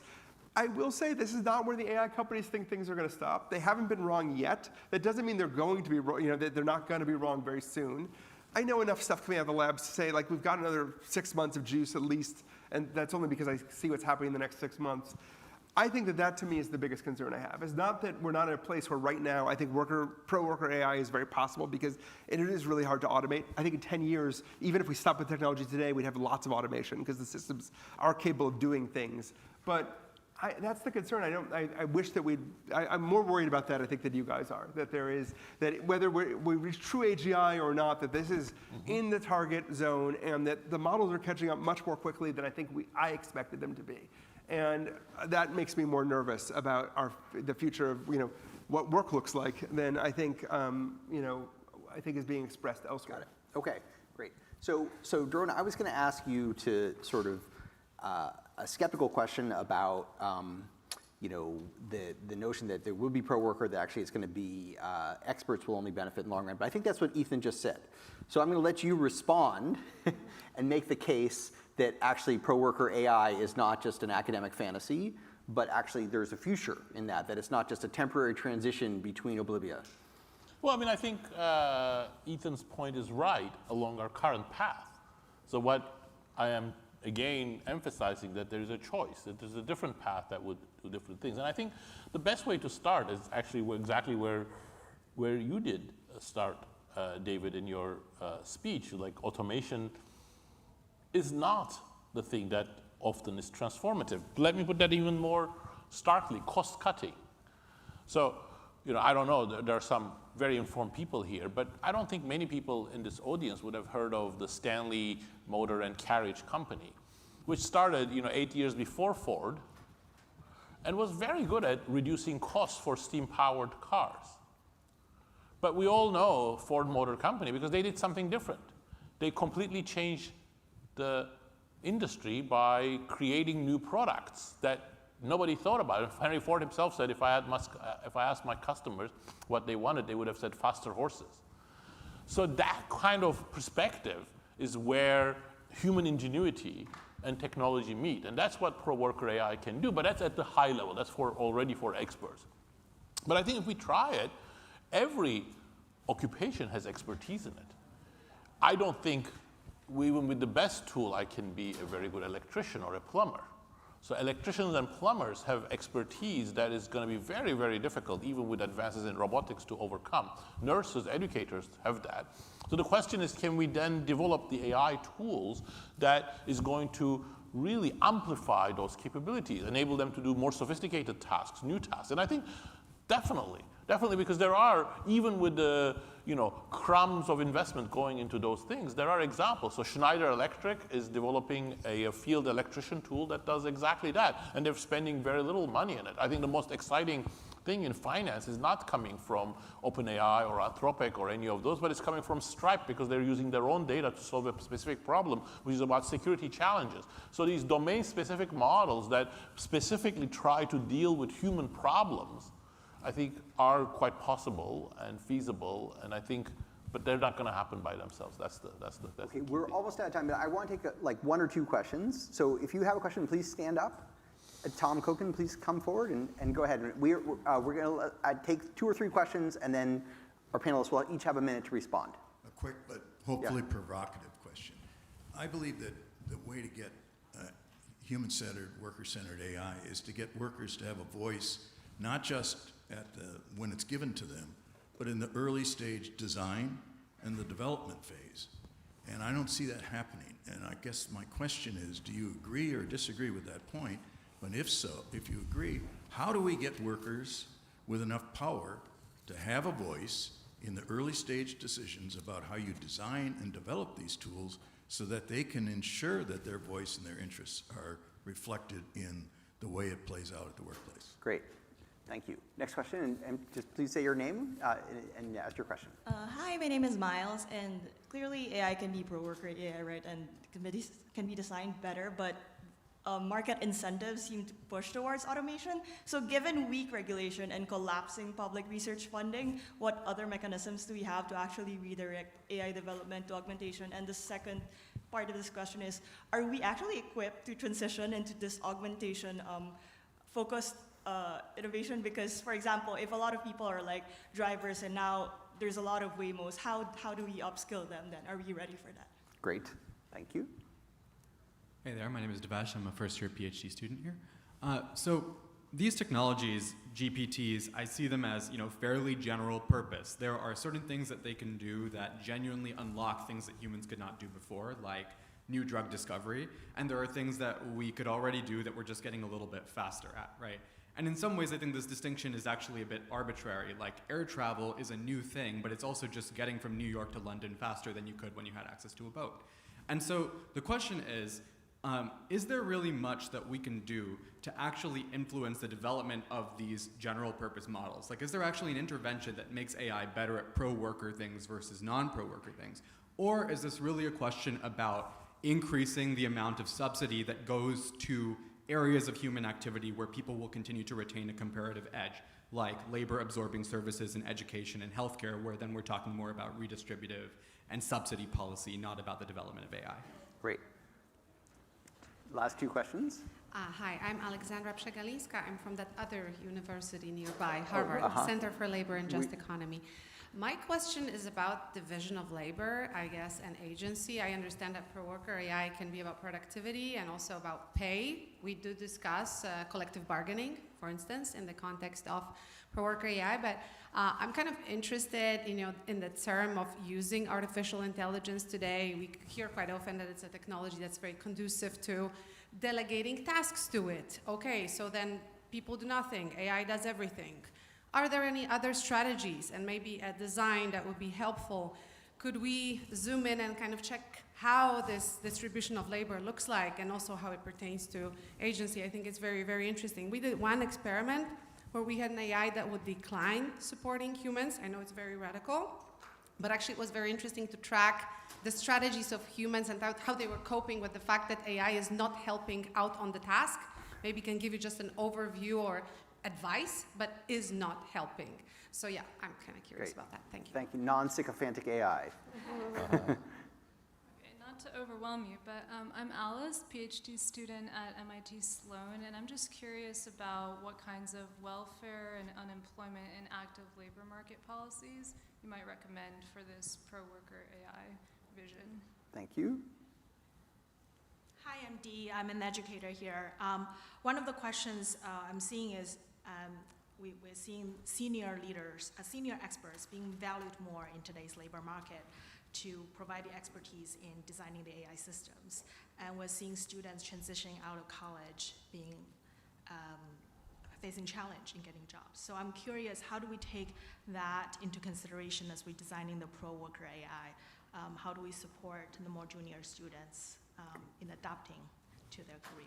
Thank you. Thank you. So you can see there's this enormous amount. This is such an important topic, right? We've had more questions now than all day, and it just suggests why this is so central, and this is so central to what we do. So let me give each of our panelists 1 minute to close. Answer all the questions. Yeah, you can answer all, or you could use one sentence to answer them all, or you could just say what you want to say. Go ahead, Zan. Yeah, I'm going to address Thomas Cohen's question because I think I wish Meredith was here, and so I'm channeling a little bit her in this panel. His question was around worker voices and how can we integrate those voices from the design to development and so on.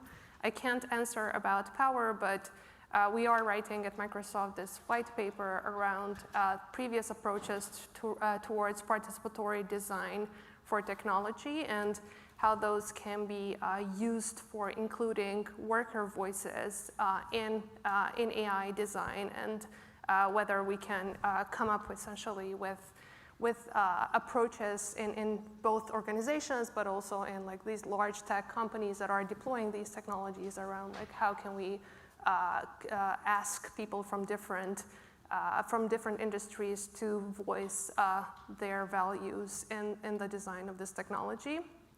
So I'll end at that, but essentially we have precedents from previous technologies and other ways, participatory ways of designing technology. Terrific. I mean, I think these are great, these are incredible questions. I want to keep emphasizing how much, it's ironically, these look like two onrushing cars heading towards me, these bright lights, because I want to emphasize how much we don't know about what's happened. Like, the labs are building these models, and they tend to be really good at lots of things nobody expected. We don't have a good underlying theory about why a next token prediction systems is good, or why even adding in a reasoning model, which is also a next token prediction system on top, lets it do math much better than we thought it would. We are faced with a whole host of mysteries.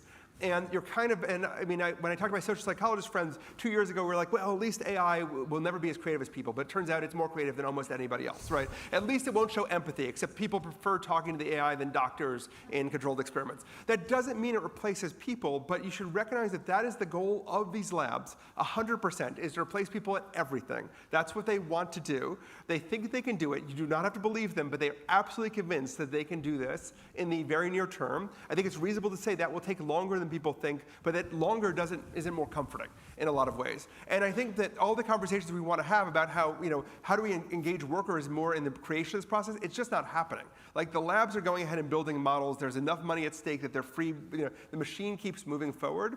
And I think we need to think about the other interfaces we have to addressing this, how it's being used in companies, legislative and policy-making decisions, societal level decisions, because I don't think we're going to influence the technology. It may reach a dead end, right? It may run off the tracks. LLMs may not be the key to the future. It's completely fine. But there's enough money now that people are finding ways around the kind of breaks that they were finding before.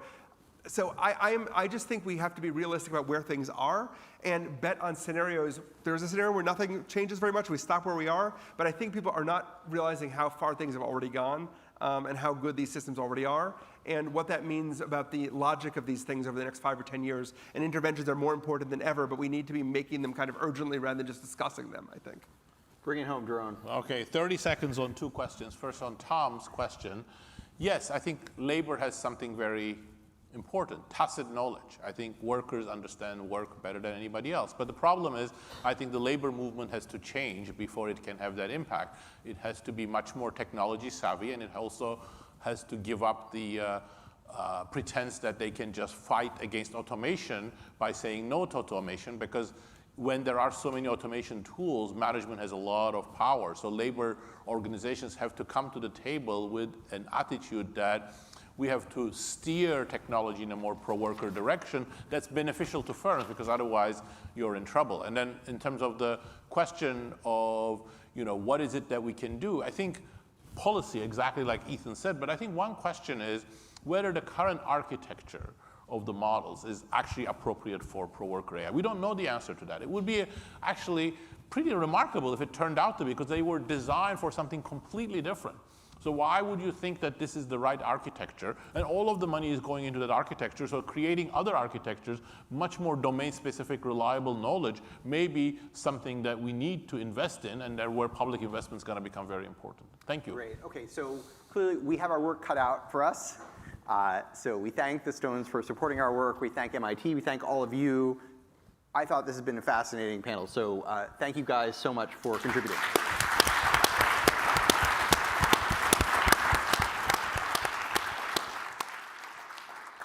Coffee break. No, it's over. No, I think now I need to say something. Okay. In my other capacity. Oh, I see. All right. Well, to say thanks to everybody. This has been a really fascinating day. Taking out my own participation in 2 panels. The rest has been wonderful, and I learned a lot from them. So I want to really thank the panelists who devoted their very valuable time to be here and share their wonderful ideas with us, which is, I think, our most important asset, is the community that we are trying to build, and amazing scholars are willing to be part of our community. So we're really delighted. But I would also like to especially underscore our intellectual and beyond intellectual debt to Jim and Kathy Stone. Their support has really been transformative for us. It's really going to enable us to try to realize our ambition, and as the panels show, our ambition go from inequality to the future of work and this direction of technology and to political economy. And so we are really happy to be part of the Stone family, and we also thank Sonia, who has been really instrumental in building this relationship, and several other people from the Stone Center and Stone Foundation who are here. And we're also very happy that other members from the Stone family, including Janet Gornick, Alexandra Kilwald, and Deidre Bloom, are here. So thanks for coming to us. We're also very grateful to MIT leadership. Ananta was here. Melissa Nobles is here. You know, I have known Melissa from the first day I was at MIT. We were new faculty together, and it's fantastic to have you here, Melissa, and thanks for your support. And President Sally Kornbluth has been very supportive and of our transition to Stone Center, but of our overall agenda. So that's fantastic. And Professor Rick Locke, Ricky has been here as well, and the Sloan School has been very important for us, and the economics department, John Gruber was here earlier. Again, we are completely grateful for the intellectual habitat that these two parts of MIT have provided for us and their continuing support. Before turning into a Stone Center, we were fortunate to have financial support that got this thing off the ground. Smith Richardson Foundation and Mark Steinmeier was at the very, very beginning, and then the Hewlett Foundation and Schmidt Sciences. Mike Belinsky is also here, and we're very grateful to Mike, as well as the Nomis Foundation that supported David's wonderful work. But of course, all of this is made feasible by the wonderful support team we have here, and our director, Catherine Moffat, and our policy and research manager, Julia Regier, have been instrumental in organizing this event, and we're, as usual, very grateful to them.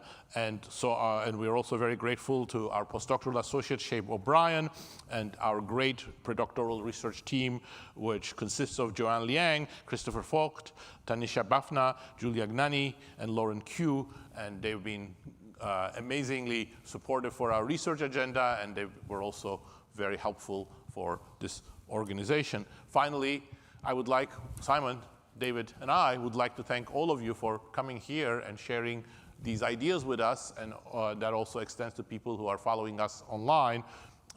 We are, at the end, we are an academic outfit, and outreach is part of our aim, so we couldn't do any of this without you. So thanks for being here, and thanks again to the Stone Foundation. And then finally, the reception is next door, and we are all invited there. That was the most important part, which I forgot.